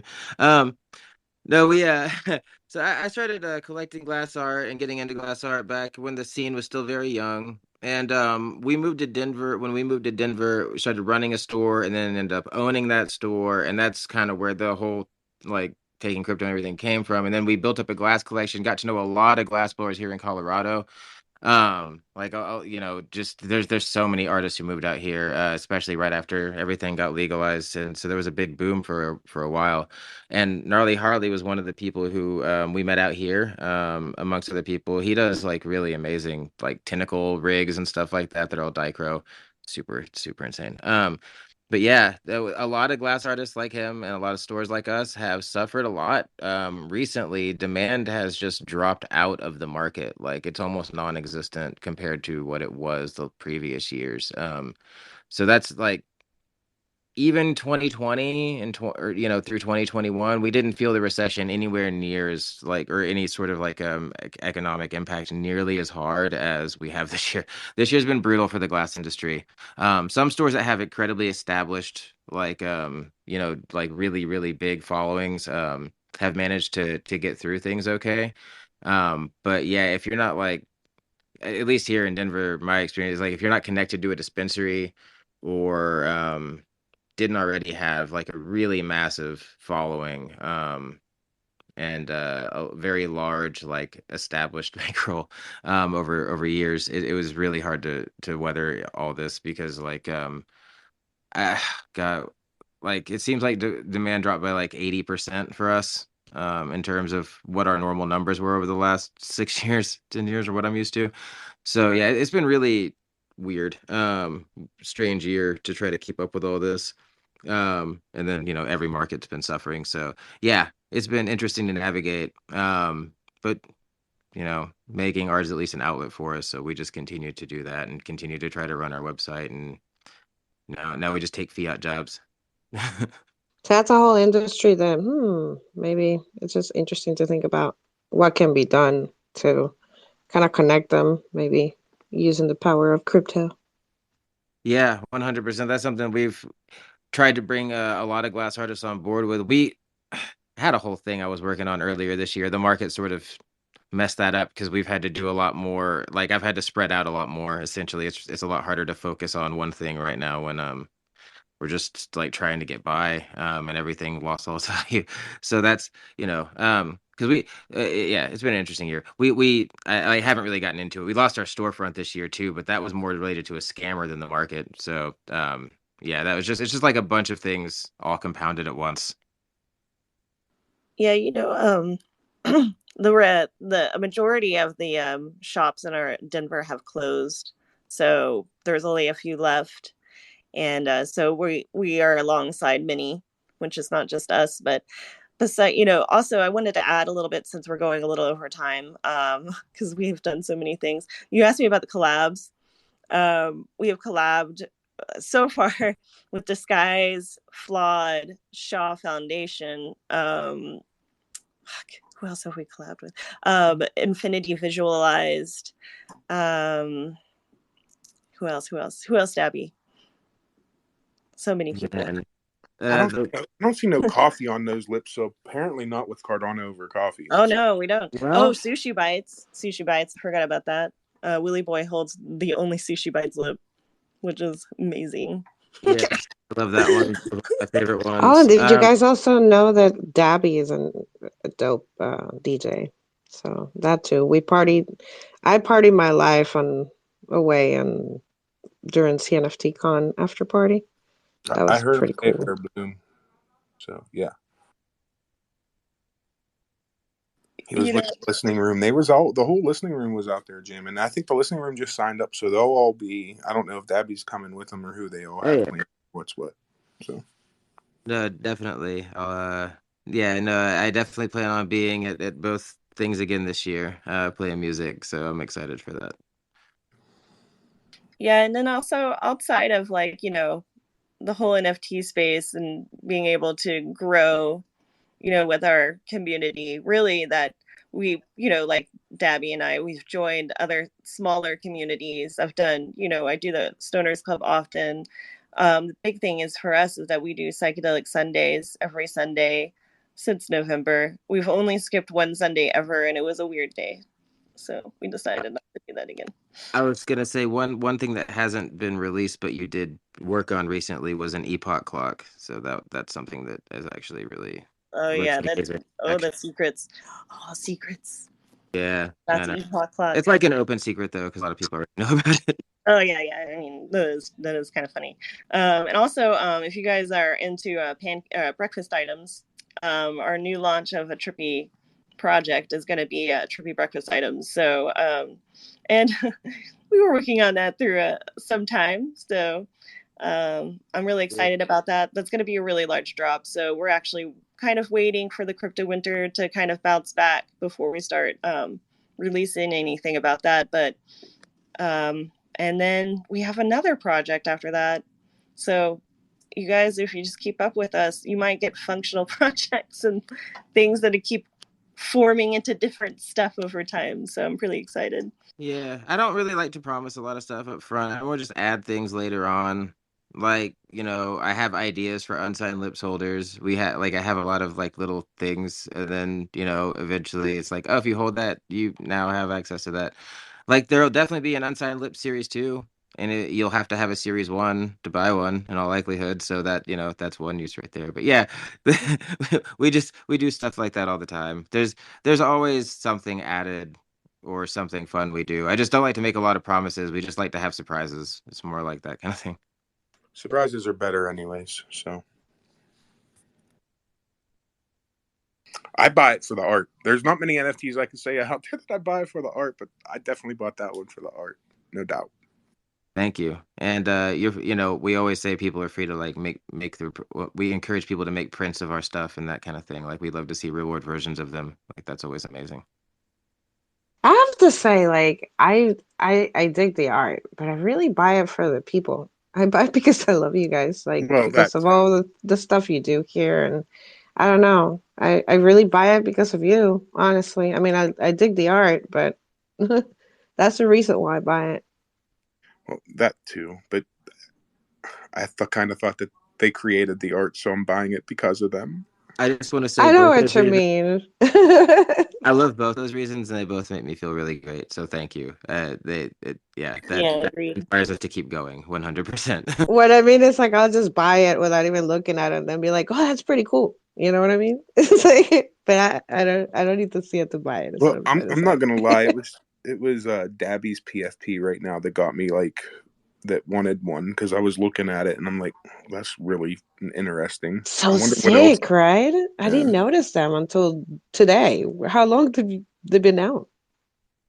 So we minted them right before CNFT Con at the end of September. So there's like a lot of stuff going on right then. Like it got delayed too. Like with anything like this, I was hoping to be done by the middle of summer, but in the middle of summer, I was still doing trial and error. I was like, there's just no way I'm gonna be done. I was still working on that and like going back, and I would kept going back to like my first ones and redoing them. So yeah, we ended up launching them at the end of September. So they've been out a couple months now. Not many left now, right? Since Yeah, well, 94. 96, I think. Now that you guys got those. You know that's crazy because before like all these conferences, I feel like everything has been a blur. And then after conferences, I got so sick. I was gone for like 3 weeks. So I came back and it just feels like I missed out on so much. And now it's the holiday season, so everybody's like in like holiday mode, which I don't know how many people have been around crypto. Well, last year, how many people have been around a bear market in crypto during the holidays, right? It's different than a bull market during the holidays. So there's not like a crap ton, like there's a shit ton going on in Cardano, but like new people aren't funneling in, right? So Yep. Nobody from outside our ecosystem is really talking about all the things happening within our ecosystem. So we're back to being more of a niche within a niche, but like now there's just a lot more happening all the time. But we'll just keep building. time, Keep doing our right? Builders build. Anything you two want to finish up with? I appreciate your time today for sure. Yeah, I just want to say, everybody, like, if you want to check out our art, go to www.trippyada.io/buy dash now, and we have links to it on our profile too. Um, oh, and here, Moonfly just walked over and grabbed my phone. I stole the phone. So I also want to say one more thing. If you guys hold a series 2 lips, we have a mega giveaway gonna happen next year. So after Christmas, we're gonna give belated Christmas gifts just for funsies. So if you guys are a holder of the 1970s lips right now, yeah, we have a lot of stuff that was donated. So hold on to those guys. You'll be getting something soon. We will be sending those out to everybody. We have to implement the whole like little um what's the word, raffle there. Sorry, like for a second. Yeah, we got to do a raffle. Basically, anyone who holds one of the series 2 70s lips is just automatically entered as sort of like a raffle ticket. And then we've got stuff from like Clay Lips and Flaw and some other stuff. Hold on, Moonfly's trying to tell me something else. Okay, beep beep beep beep beep Oh, beep beep oh beep beep yeah, beep beep yeah, beep beep yeah, beep. yes, 100%. um, We just we'll, we just collaborated, by the way. I pinned it up at the top. So now there's a collaboration with Cardano over coffee too. You can oh, add I love that to that. the You know what? We have to do some kind of official coffee lips, but yeah, we'll definitely work on that. I would say we also do psychedelic Sundays every Sunday. We didn't really talk about that much, but we host a Twitter space every Sunday that we've been doing for over a year now too, since we started that last November. Um, and this Sunday we'll be having the Hidden Order on as our guest. We always have people on to try to get to know them a little bit more. Like we'll talk about their NFT projects or what if they have those, that's fine. We'll talk about their art, but we also want to get to know them beyond just blockchain stuff. So and we like to talk about psychedelic stories and spread psychedelic awareness. So if you ever looking for a Twitter space on Sunday, join Psychedelic Sundays if you want to come talk about fun stuff and have some stuff that just kind of like helps us forget about the week. It's always a lot of fun. But this Sunday's Hidden Order, and we've got some other really fun guests coming up too that we're super excited about. Like Cardano Poppy is after him, and then some surprises after that. So yeah, Psychedelic Sunday every Sunday. Poppy. I used to see Poppy all the time. I don't see him very much anymore. Tell him I miss him when you talk to him. 100%. Yeah, he's awesome. Yeah, I So yeah, miss his energy for sure. Dabby got awesome. that same energy too. It's just a stoner, trippy energy, but same level. I love it. Thank you guys. I just wanted to make sure I threw all that stuff out there because we have so many things going on. We have so much stuff going on that when you ask me what I have going on, I forget what I have going on. It's how many things I have going. Hell yeah, man. That's awesome. Thanks again for stopping by. I appreciate it. Thanks for the amazing artwork. I'm gonna have to get it onto my digital frame for later on, but thanks again. I wanted to shout out BlockJock for not interrupting them the whole entire time, both guests. So shout out BlockJock. Thank you Thank you. guys. I love all you Thank guys you. here. Yeah.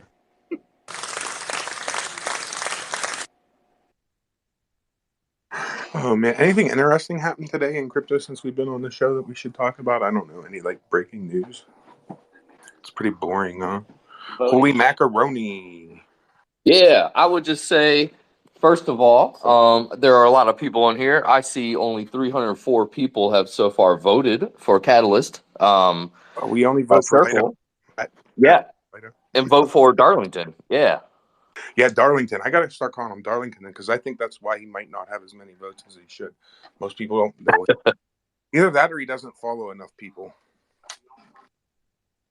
Yeah, no, he does some really amazing things, and he would be a great addition to the circle. But yeah, get on there, vote. I'm sure there are plenty of people in here that have not voted yet, so the pressure's on. Yeah, yeah, actually it's 100 and something, but in reality, there's people that have multiple wallets. So it's not really, that doesn't, really You mean know, the amount of we were people. talking about this the other day, having to do with voting. You know how you go out of voting polls and you get a little sticker says I voted, right? You're walking around and reminds other people maybe, oh shit, I got to go vote or whatever. But it also says, hey, I voted. And maybe we should have something like that. As a badge that comes I out think a lot of people exclusively are for trying those to that see vote. the sentiment. Don't you think? The Yeah, sentiment. I think time frame. Yeah, and people, don't. I haven't voted yet. I have 2 wallets that I'll vote with. I have not yet. I will probably vote with one of them today. Now that other people have tried it and it's working fine and yada yada yada, I'll probably vote with one of them today. Some were complaining about the fact they were trying to use their sub wallet to vote with but it's the same staking key. So it goes by your staking key, not by your wallet address. So this way, there can't be as much gamification of the voting. Well, there's a thing called Frankenstein addresses, right? And if you don't know anything about that, that's like a technical type thing. There's this Andrew Westberg does this amazing show called Nerd Out about Cardano tech. Check it out on YouTube. I don't watch a lot of YouTubes, but when Andrew puts out a Nerd Out, I usually nerd out. They're pretty cool. He's smart. And it's very nerdy. But for You example, can, like Namis don't go by like that. That's why like they're not, you can't track them all from the stake address. That's why they're designed the way it is designed. Well, But one of the anyhow, get out reasons. and vote. That's the most important thing. Get out and vote. It makes it annoying for me. Like, I wish I had it all through the stake address for this purpose only. Yeah, I got a bunch of wallets too, but a lot of my wallets they hold more NFTs than they probably hold ADA. So Yeah, you're right. Maybe those can just be spared, right? yeah, I'm not. If it has less than probably 50 ADA in it, well, which they probably don't, but most of them probably have less than 100 ADA, right? So maybe that's my cutoff point. Well, you think that, but then are you taking into account the trap data? Because I mean, some of those wallets, I have the same. I only have like available like 40 ADA, but then there's like 250 ADA trapped in there, right? Because you have all these NFTs. Yeah, I realize that, but still, I'm not like my wallets that have, like my pledge wallet that has 100,000. I gotta vote with that, right? So Oh yeah, no, that's power. When do we get around the UTXOs have to travel? Okay, I'm asking a stupid question. The trap data, it bugs the shit out of me. And it doesn't reflect my actual amount, because there's something traveling on with the NFT that I've gotten. Which until there's it's not nearly yours, but there, your level. there's never going to be a way. Well, I don't want to say never, but there's not a way to get that untrapped, right? So that will always be stuck with that NFT. There's no mechanism out there right now that you can burn an NFT and get that ADA back. And that's what a lot of people don't understand. As more NFTs get put in wallets, more and more ADA kind of gets locked until that mechanism is built. So Well, if you but with sell the CIP NFT, 60, you can't burn them. Like, you can leave them open. No. so if Well, you you sell can the leave them NFT open and though, burn them, if you if you sell it, it'll open. unlock, right? Do you get your ADA back when you burn them, Denny? I believe so, whatever's trapped. Somebody else help us out here if because I'd love to know that, Which CIP was that again, Jenny? Sorry, I didn't. Well, you can still do it right now, right? If the policy's open. There's no way to burn an NFT and get ADA back that I'm aware of. Now, I don't know everything, so I could be totally off base. But as far as I'm I aware, Well, thought I'm you just thinking could. if I sell it, then I'm no longer that ADA is not obligated to be with it, right? So then it should be returned back to me, I would imagine, because it is my ADA, right? no, that ADA travels when an NFT is created, there's ADA locked in that NFT forever, and it travels with Yeah, that. but if you destroy the NFT, that and ADA, it's no longer attached to it because that thing, it doesn't exist. Not as far as I know. There's no way to do that. You can burn it. Well, you can do it as long as the policy is open, but not if it's closed. Correct. Maybe. I don't know. You probably know more than me. So. But what were we saying about that? Where's our Oh, tech there are guru? ways to manage your UTXOs. Sorry, like I couldn't find the mute button. Correct. The policy needs to be open for you to be doing those shenanigans. So, like, everything that's locked, like all my nuggets that are locked, there's no way for me to get that ADA back. Correct. You cannot burn the nugs. You can send them somewhere to some desolate wallet, but they are now locked. It's like they've been put up in an art gallery. So that ADA is gone forever. I can no longer use it. Well, it's not gone. It just has a PFP attached to it. Well, you know what I mean? No, I've attached it to it like it's like a twin or something now. It'll never leave it. So I mean, do you think this is a lot of ADA? Because I assume it's not. It's not. It's 300-400 ADA. That I've got locked. Whoa! I think we're speaking past each other. If you think there's 300 ADA sitting on an NFT that you can extract. Well, no, it's just a variety of NFTs. So when I look at my balance, right? Like I'm on Muesli and I look at my balance, the amount of ADA that I have versus the actual amount of ADA that I have is off. Right? That's because of the rewards that you haven't claimed on your wallet. No, like the available ADA that you can use. That's what he's saying. Reflect. Like there's I'm not the available ADA I can pull is now there's some attached to an NFT and it's no longer able to be unlocked from it. It's basically how you pay for your storage. There's a few. Go ahead, Eva. I was just there's many reasons that like you can have a collateral set right? Like that wouldn't count toward it, right? There's a bunch of ways that, you might have a little bit less that's quote unquote available. But it's not like that entire amount is like associated with NFTs. Correct. That's what I was going to say. There's you probably have some collateral set into that. Well, maybe multiple times you set collateral. Maybe so, 10. Yeah. I only have a few ADA missing from my wall. If you have 300, you're doing something wrong somewhere. L, Okay, did you so have something on this? Hold if, on. I think L came up to yeah, maybe if I comment. did a send all, I could probably get rid of some of that then, probably. Yeah, a bunch. Yeah, a whole bunch. You'll probably unlock at least another 100 ADA. Easily. You just have bad UTXO management by the side. That's what it is the I have not management. managed it at all, so that's not bad. It's Here, do you use Eternal? Let me give Yeah. you a secret. Yeah. Go into the settings and set your bundles to 40. You told me that, and I looked. I could not find. I was in settings, and I didn't see anything that says bundles. I So gave you is there? exact directions. Anyhow, L, go ahead. I'll walk you through it again, BlockJock. L. No. If you're still talking about a topic, don't let me stop you, because I wanted to ask you guys a question. I feel like this would be the best place to talk about it, but I don't want to change the topic if you're still talking about something. No, absolutely go for it. Oh, I appreciate it. I just wanted to ask your guys' opinion. I'm assuming you know about the Catalyst Circle voting going on at the moment. I was speaking to Driving Tip about it earlier. I'm a little bit concerned that there's some sort of conflict of interest with the circle voting and the people who've been allowed to participate. I just wanted to know what you guys thought on that. It's an open system. Anybody can participate.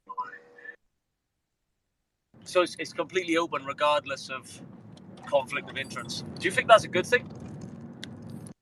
I think it's an open system. I don't think it's a good thing necessarily, but it's an open system. Nobody can stop it.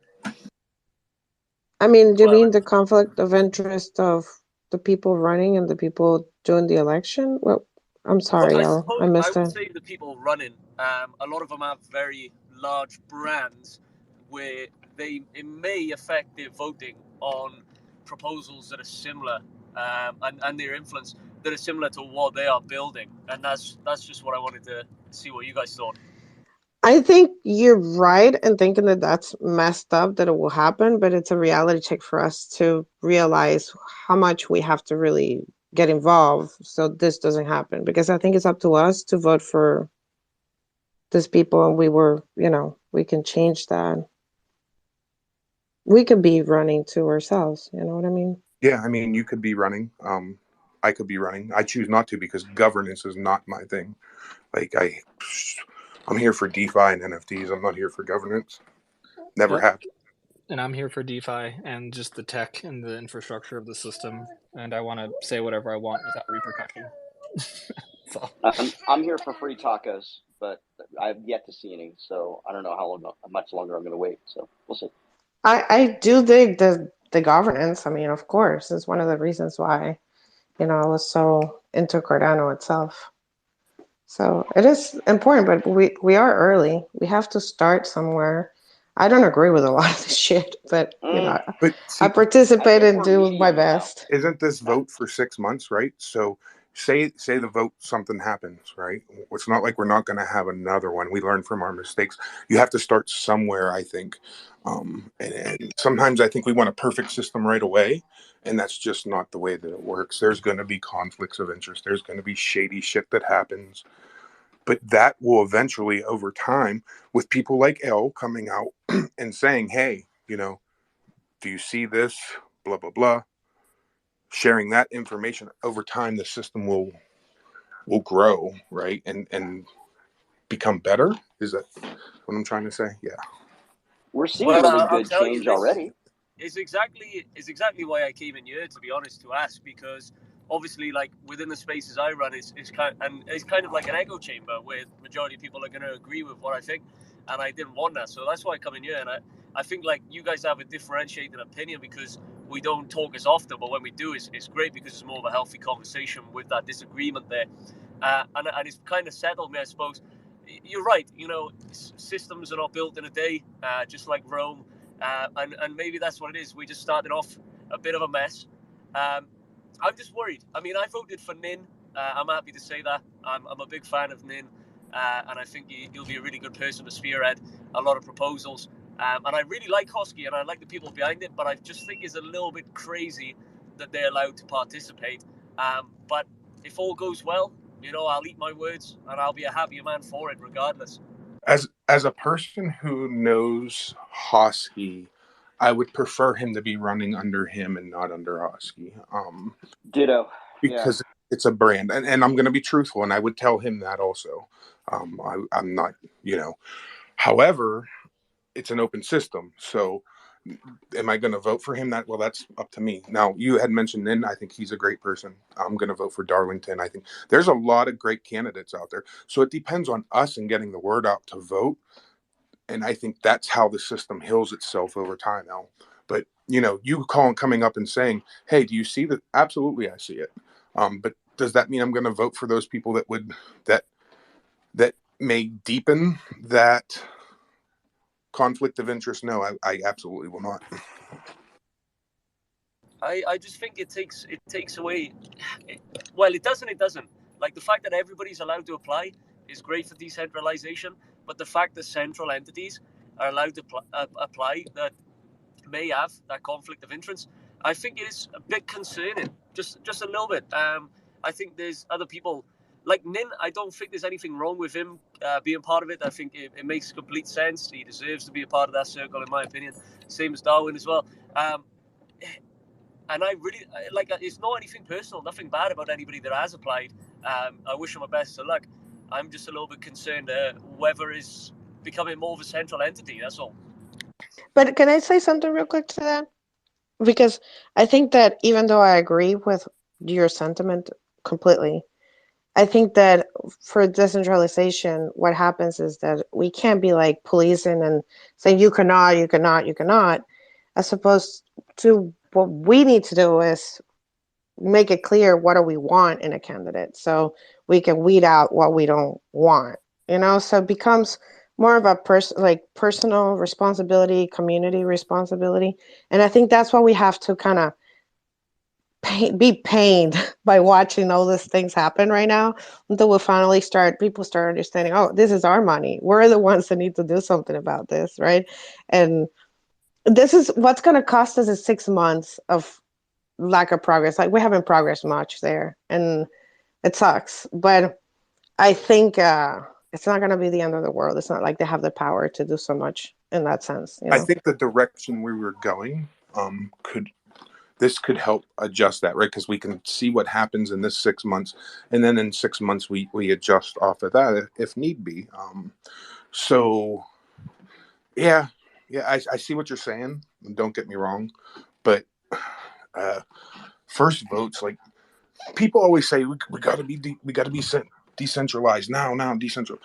Like, it takes time. If everybody remembers, Cardano was the most centralized blockchain there ever was. Period. It was. There, IOG could have shut it off in 2018 anytime they wanted to. However, now we're at a point, we've progressed over time. And that's where I see catalysts. I see it as a slow experiment, just like Cardano is, that needs time to mature. But the only way it matures is by us doing what we're doing and talking about it and making it better over time. Do you know what it is? When you've been in Cardano for so long, you forget how decentralized it is. Like, it is crazy. And then you see something like this and you're like, oh my God, maybe Husky shouldn't be allowed to run. And then you realize, you sit back a little bit and you're like, but they don't even have anything anywhere near this fucking good or anywhere near this decentralized anywhere else. So am I being a fucking nerd? Like, am I just worrying too much? But I'd rather put it out there than not. I mean, hey, if you have concerns, talk about it. That's the way that you governance definitely is not my thing. There's definitely a lot of people in this room that are way smarter on governance than me. I'm just a degen that likes to degen into things. So I have a question. So what makes you so hot on Nin? I love Nin, by the way, and we're friends. But I'm curious with why he's your number one pick. Like, he takes 80% of your bag when you go to vote. Do you know? Or 100. I'll tell you why. It's literally, it Not is 80. genuinely just personal. Like I genuinely just like him. I've been in spaces with him, and I've listened to him, and I've enjoyed what he had to say, and I've respected it.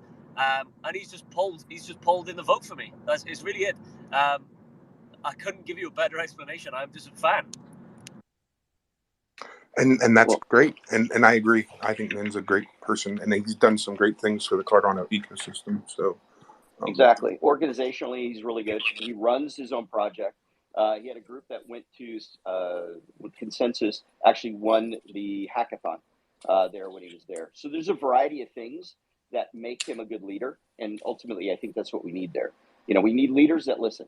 That's what we need to each other. We need people to vote. So that's the number one concern. We could sit here and debate over, you know, is John Smith good for this or is Tammy Jones okay for that? But we need to get the word out to people to vote, because what is there, like 300 votes or some shit like that right now, or has that gone up? Yeah, dude. Stupid Come low. on. Come on. Let's vote. What the hell? If you have 5 ADA, you can vote. And don't give me that, oh, I only have 5 ADA, it doesn't count. 5 ADA times 10,000 people is a shit ton of ADA. I voted twice already. Come on. Holy macaroni, go ahead. Oh my God. Use the I like raising my hand. I don't know. I don't know if that's what you normally do. Macaroni. Fuck you. Hey man, I backed you up when you all invited me up before, and you didn't realize I was supposed to be speaking. No, I'm just messing with you. Since I met you in person, you get more flack than anyone else. That's all. Fair enough. Hey, I was curious. I don't actually understand it enough to have an opinion yet, but does anybody understand enough to have an opinion on this conversations going around right now about quote unquote front running on MinSwap and some other dexes? Before you answer too, also, I'm not even sure if I like the term front running. I might be misleading, only because the people are usually defining front running on how it actually happens on Ethereum. So, I mean, it's happening in different ways here now, apparently, possibly, but I don't know. I'm just curious if anybody had any thoughts on that, because like I said, I'm not really sure I even understand the situation yet. Well, I don't. I haven't heard anything. I would need to look a lot more into it before I had any comment. That's for sure. I saw that post this morning from Yarrick. He was retweeting something that had happened there. I mean, it didn't look like evidence to me of that. But I think we have a lot of questions to ask, and you know, this is probably a great conversation for over the next coming days as we learn more. It's a little too early for me to make an opinion, but I haven't seen any true evidence that like someone is truly front running. And you know what we mean here. Wouldn't they have to be back? Wouldn't they have to be a batcher like we were, Epoch, to front run, or is there another way to do it? No, there's other ways of doing it. I mean, it just depends on like how you collect the orders and like in what order you put the orders on the book and execute them as an exchange. So, you know, technically the exchange themselves would have, you know, some advantage here, but it would be pretty bad if they were doing that. So I don't want to create any FUD about MinSwap until I've seen it myself. So I don't know, Holy Macaroni, if you want to, you know, throw the tweet at the top so we can all look at it. But we should do some research here and then come to talk about it maybe tomorrow.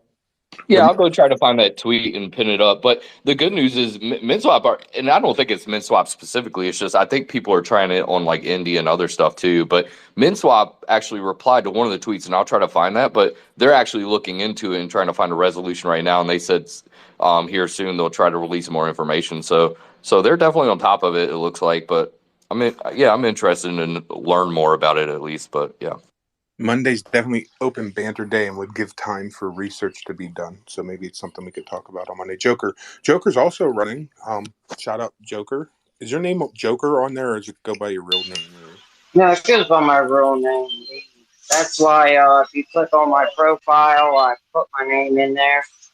But yeah, you guys were just talking about we need people to vote, and I totally agree, but we just need to make sure people at least read the statements at a bare minimum and know what they're voting on. There's nothing worse than a population that's ill-informed and goes to the voting booth. Also agree with that statement, Joker. But, I mean, 300 people just... Because I know some people have, like, Jenny probably will vote with 5 or 6 wallets. I'm going to vote. How many people have actually voted yet? But 2 weeks is a long period, so I'll reserve my judgment on that for now. I guess I should shut my pie hole. That's exactly what I was about to say, was that, like, if you look at traditional voting, right, like, it's like a line that goes upward, right? There's always less people voting early than people voting on the day of versus, like, we see the gradual ramp up of votes. So, like, I wouldn't panic yet. But I definitely would expect the second epoch to have a way more number of votes than the first epoch.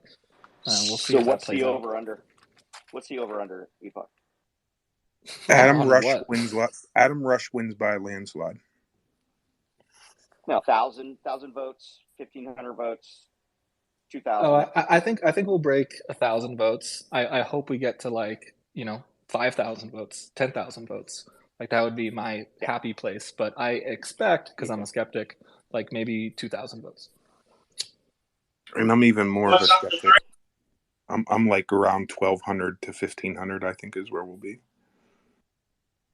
I got Hey guys, 3,500. not to interrupt, but I pinned those 2 tweets up there, the one from Yarrick and then a reply to somebody from MinSwap. So if anybody wants more information. Nice. I did want to, before we get too far off from this topic, that, I'm sorry I didn't see who brought it up last time, but, concern around the openness of the process right now. And, the folks who were influential or conflict of interest. Who was the one who was kind of asking that question? That was me. Nice, El. Okay, so I just wanted to say that, like, I actually think your head's in the exact right spot, right? Like, those are excellent questions to be asking. It sounds like you've already made an opinion about who you want to vote for, just, aside from any politics. So, whatever it is, you're doing the right thing. And I think your fear is not unwarranted. Hosky, obviously, it worries me as well, right? Hosky's gone from, a no name to one of the most influential projects in the entire space, going to the summit, going to all the conferences, supporting 15 pools, and their ISPO is still going for, even longer, at least another year or more, I think. So, there's definitely some concern there. I will say that I don't think it's I'm not concerned because I've met the Hosky, and I think he also has a good head on his shoulders, and he seems to be in it for the right reasons. He obviously could abuse the system, but so could literally anyone.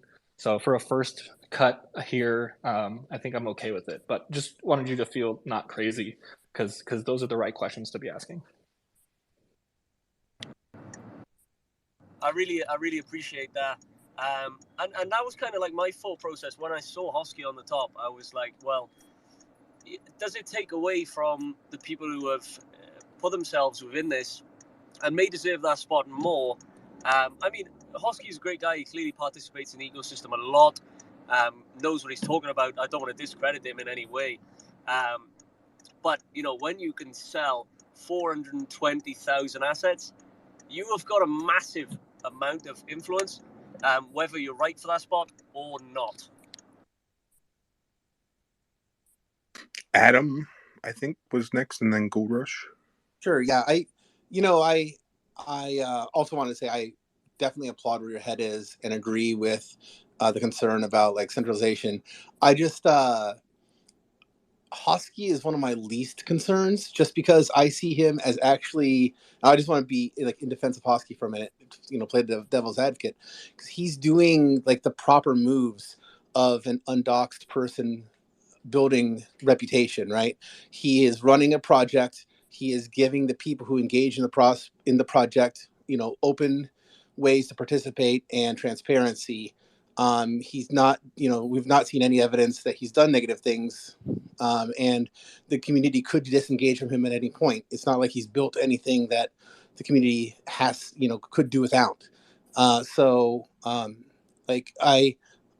just sort of wanted to point that out, that I see this as, like, the ideal scenario for how a person who wants to go undoxed would build reputation. And I want to applaud that, because I think that there's a place for that in communities like ours. That was a great point, I have to say. Couldn't agree more. You're always making me think, Adam. Like, you make me think, am I wrong? Like, stop it. I know he's making me fucking think as well right now. It's quite a good point, to be honest. And I don't want anybody to think like they need to defend Hosky. This is not me on a Hosky rampage. I have nothing bad to say about the guy at all, the project or anything. It's more of just concerns towards Catalyst and what they allow. Yeah, not at all. Not at all. It's great to talk these things out. But yeah, I think I definitely think that having the open system with all the drawbacks is worth having any sort of controlled system. But these are definitely things the community has to talk out. Gold Rush, love to hear you. Yeah, so in terms of like these large influencers that are of course gaining some popularity in the vote, really that's the whole dynamic, is that you want these community leaders that are going to be the eyes and ears, right? They're going to be our representatives up at that level there of the general ADA holder, right? So it's going to be those people, right? And it kind of is a popularity contest in that respect. That is the game. That is the gamification of it, right? But the question I was going to pose is, has anybody actually released, like, has the Cardano Foundation or IOG or anybody released like a press release, about the vote? Because some people don't eat, sleep, and breathe these Twitter spaces like we do. Some of the general ADA holders are just out there living their lives, and they'll check Google every once in a while to see if there's any new Cardano news. So, like, how much would it cost to issue a press release like that? Does anybody look into that? Yeah, I can tell you about that stuff. So what you'd be talking about is what's called a sponsored post. So a company is sponsoring a specific effort or thing. They want an article written for them. The last place that I worked, it was, I think, 2,500 or something like that for a sponsored post. So it costs money. I know Genius Yield took advantage of that when they were doing their IFPO, but this is actually one of my biggest complaints about Cardano. We make almost no effort to go to those mainstream media outlets because we don't want to pay. We don't want to pay for Twitter logos. We don't want to pay for literally anything in that department. So, hey, I pay $8 a month, sir. Sure, but the Cardano Foundation or IOG, or I don't give a fuck who, someone should be proactively engaging with mainstream media. And I think that's why mainstream media kind of shits on us a lot, is just because we don't play their game. We don't fill their, pockets with cash like FTX was doing. So, I don't know, it's a tough, sensitive subject because some people agree with that, and I certainly don't. But who should be going after them? Like, how after this is where I go, like, we want decentralization, It's like, what do we want to do? How do we manage that? I mean, we have catalysts. Like, we had you made a great point the other day with, which project was it? Oh, with Indigo James, right? Yeah, we were talking to him about that. I think that it's the time frame though, right? Because like Catalyst is fucking slow. Like on Solana, like you could call them and talk to them and know that your shit's gonna get approved and you're gonna get the grant and like start developing and then get that money. Whereas like in Cardano, like that's not assured, right? You have to go through this multi-week, maybe multi-month process. And then, people look at that process and go, oh my God, like I can go do this. Let me just call the Tezos Foundation and like get this done. So it's not like a great answer, right? Like, yes, we have well, in catalysts, that but it sense, still I kind of think that sucks. having Patrick there might not be a bad idea, because Patrick is all about that, to be honest. Toddler, like, he's all about like what you just talked about right now. So if he's like in the circle, he might, he might be able to bring an input on like how important it is for this to be, functional for supporting good projects, right? They would probably tell him to make a catalyst proposal to establish a marketing fund that could be used at a discretion of another governance vote. I think it'll be painful at first, but I think that once you build it, wouldn't I mean, don't you think that eventually you can really build something that's streamlined, even if we don't see it right now? I don't know. Oh, for sure. For $100,000, we could cover, 2 years of sponsored posts around our biggest events and our biggest news, but we just do literally zero. Well, and just to clarify, I wasn't referring to like sponsored paid posts on Twitter. Like I'm talking about outside in the general world, like to issue a press release that I'm shows not up talking. on the Yeah, Google like Yeah, search. You know. but that's that's what what I'm Epoch talking did. about. Yeah. I'm not talking about like a Twitter sponsored like you're talking about promoted tweets. I'm talking about like go to a media company and make them write an article. So there's a journalist who you talk to and they write down your shit and they write it, and then it shows up in Google results and Right. all that Okay. stuff. So we're on the same page. Cool. Yeah, for sure. Well, you're the person who used to do it, Epoch. Where the fuck is the marketing budget category in Catalyst? What are you waiting for? Like, you sitting around not doing anything. I don't know what the hell you got going on. Like, you don't do anything every day. You don't got 2 kids. Right? Let's do some Hey, SEO fuck work, it. man. Come on. I can do that. I did SEO for the last 2 years. So yeah, if y'all want to I'll get help behind you. that, Like, I would literally help you build something. Like, if you're serious about it. But that's your expertise, man. That's what you should be doing in this Cardano ecosystem. that's what's up. Appreciate the call out. Please fucking do that. I'll make 10 wallets a day just to vote for that, please. Can I just say that like if you're in the space and you're interested in this, can you just like click on my Epoch logo and like send me a DM real quick saying do this or something of that nature? Because if the support is there, I'm happy to be the conduit and like put Karma just words to DM'd paper. you. Like, before you even got the word DM, Karma was like DMing you. Just so I was you're. already Bam.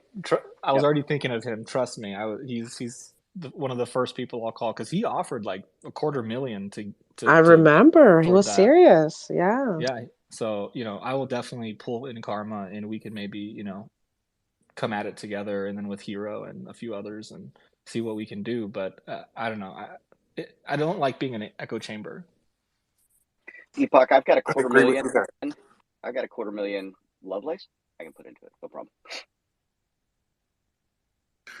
I got some shit coin that probably rug that I can give you. And Oh, yeah. Well, BlockJock, that was actually fucking hilarious.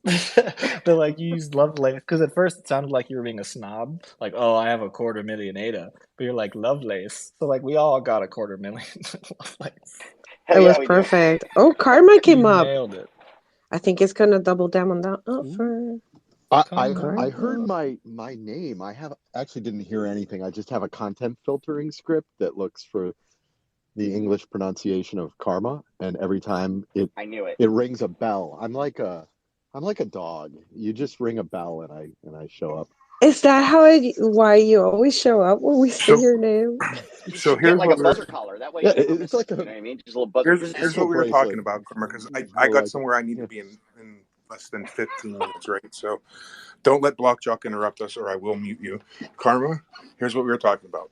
We were talking about like a sponsored ad for the Catalyst Circle vote. This is where this all stems from, right? It costs money to do that. Back to the money for ads bullshit. Epoch used to do that for a living. That's what Epoch did. I yelled at him for not doing a Catalyst proposal for some type of marketing. Does it get funded? I have no fucking idea. Do we need it? Absolutely. And I said Karma would back you. Yeah. I'm in. What are we doing? Which country are we taking over? Sponsored by Lipo Essentials. Yes. I mean, let's go. I think we got to go to where the news is the best, the most respected news. Listen, I've used Lipo Essentials. Don't shit on that product. I don't know if they're still in the ecosystem or anything. It's because it's been a really long time. You didn't get the news? Oh man, we got to talk.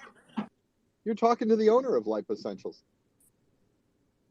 Oh wow. Yeah. He's been coming around as Lipo Essentials. You were the one that brought it like to my attention, right? Yeah. So that's cool. And I've told people that the marriage was really birthed on this show. No bullshit. If I hadn't been on your show a year ago today, well, a year ago, 2 weeks ago, right? November 20-something of last year was when you guys had them on. And you'll remember we had some good discourse. You did as well. You asked them some great questions. I threw in my opinion and some questions and gave them a lot of kudos. And then I tried the product and I was absolutely floored. I was like, oh shit, this is a game changer. And I used to joke with you, like every time somebody on the show got sick, Epoch was sick, I said the man needs some vitamin C, liposomal vitamin C, damn it. Let's get him some. And I was just a big fan. I was a big customer. I was a fanboy, and I used the product every day for months. And then they announced they're leaving the U.S. They're not going to ship here. And of course, that's when it got medieval for me. I said, wait a minute, guys, you're onto something real special. What are you doing? Why are we walking away right now? We just got started here. And let's go. I've been telling everybody about it. I gave it for Christmas presents to all my business associates. They were like, dude, how do I get more of that? I'm like, well, guess what? You can't. They're leaving the U.S. They're only going to sell in Eastern Europe. I'm like, oh, shit. And I couldn't get any for my own selfish needs. So anyway, 6 months later, after negotiating with them for 6 months or so, I bought the whole damn shop. I bought the company from them, and You did the karma thing. I love you it. know, and you can call it. I love you. You're such a I'm such a degen. degen. I loved it so much. I gotta own it, right? And I'm kind of a prick that way on this one. Like, I was really stubborn, which is not usually the best way to enter a business initiative. But I had 6 months to cool off and get over my passion a little, and then think about it with a level head. And then I said no.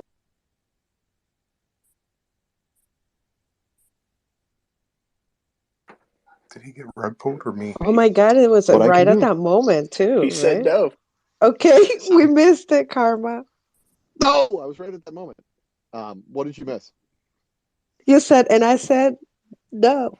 Felt like aliens snatched you. I'm sitting here loading a vending machine. I'm like, what happened? Oh, I just pulled up my Wi-Fi, So so it that's stopped awesome. overnight. I'm glad to hear that. But let's talk about the marketing thing. Do you think that that's something that's feasible that we should, even if it's like Epoch said, for us to get all of our like big announcements sponsored, it would cost like, what did you say, Epoch? Sorry, I 100,000. said like 100,000 USD for like 2 years. Like I'm assuming 2,000 per effort, right? So we have 50 messages that we could blast out.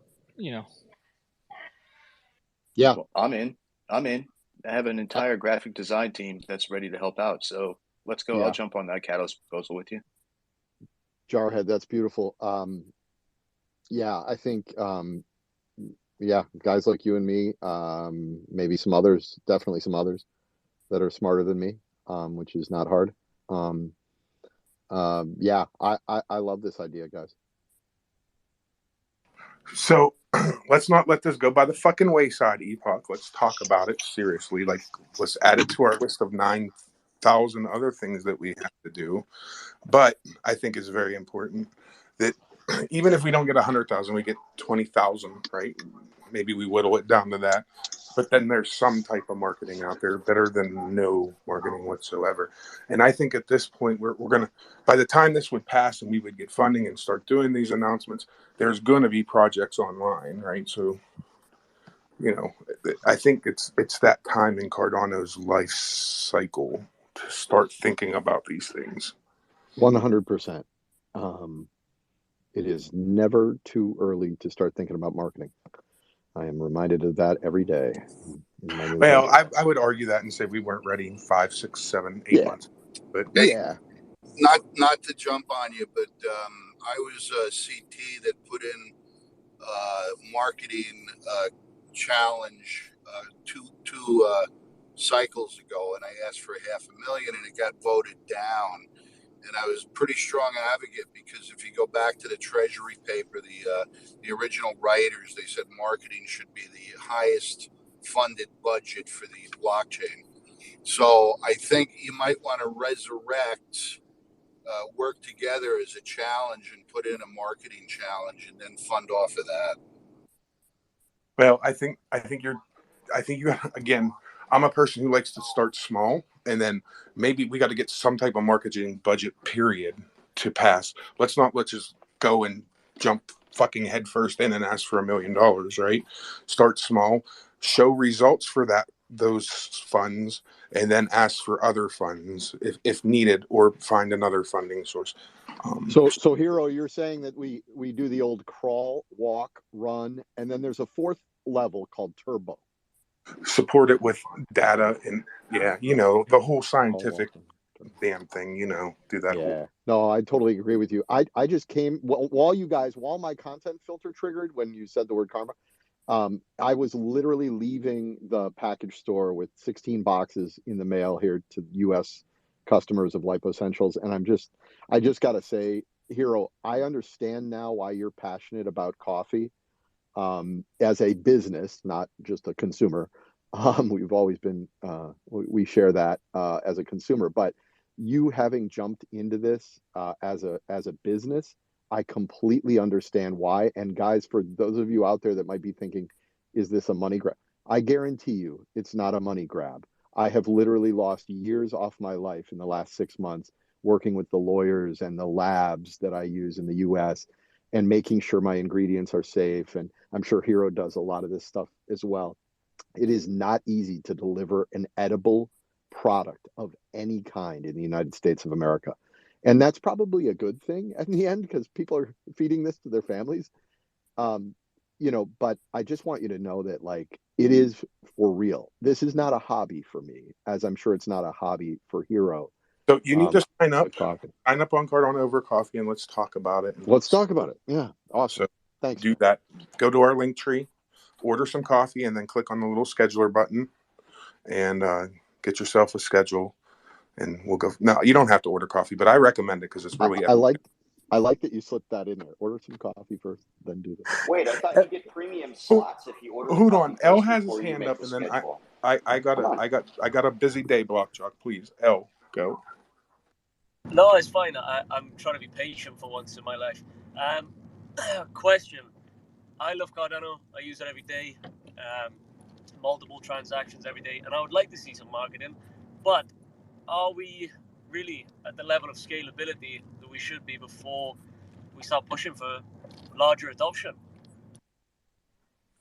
That's where I said 8 months ago. The quick answer, I know Hero has to go, is I think yes. Once we see the Plutus V2 kind of roll out across the spectrum, we're going to be seeing a lot of that. So, Hydra's only going to take us even further. So I think the answer is yes. I forgot about Plutus V2 and reference scripts. All right. Yeah, I'll agree with you. El, I appreciate you stopping by and bringing your thoughts. It was really appreciated today. Karma, thanks. Jarhead, appreciate you. Epoch, I'm not bullshitting you. Let's not. I know you got to go swimming with your kids or something, but let's do something other than the coffee show because I don't know. The coffee show's the coffee show. And don't forget, go out. I thought we were rugged. I thought you had rugged. No, go out and vote. Vote Jenny, for Darlington. Jenny, anything you want Just to finish saying, Darlington is Lido. For those who don't know, Lido, Darlington. Vote for Darlington. Anything you want to finish up with Epoch?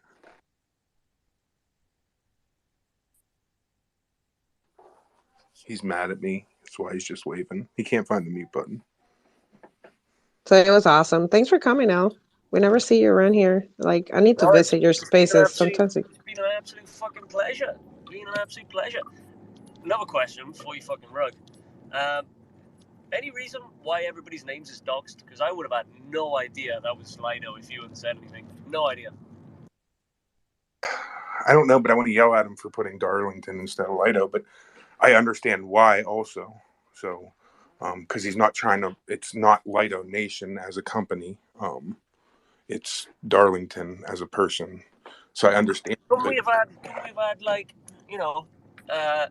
Darlington from Lido? Like, can they fucking do that? I know what you mean. It's like, so yes, please. It's crazy. I know. That's why I was asking. I wonder if he knew that he could do Lido, but I totally get it.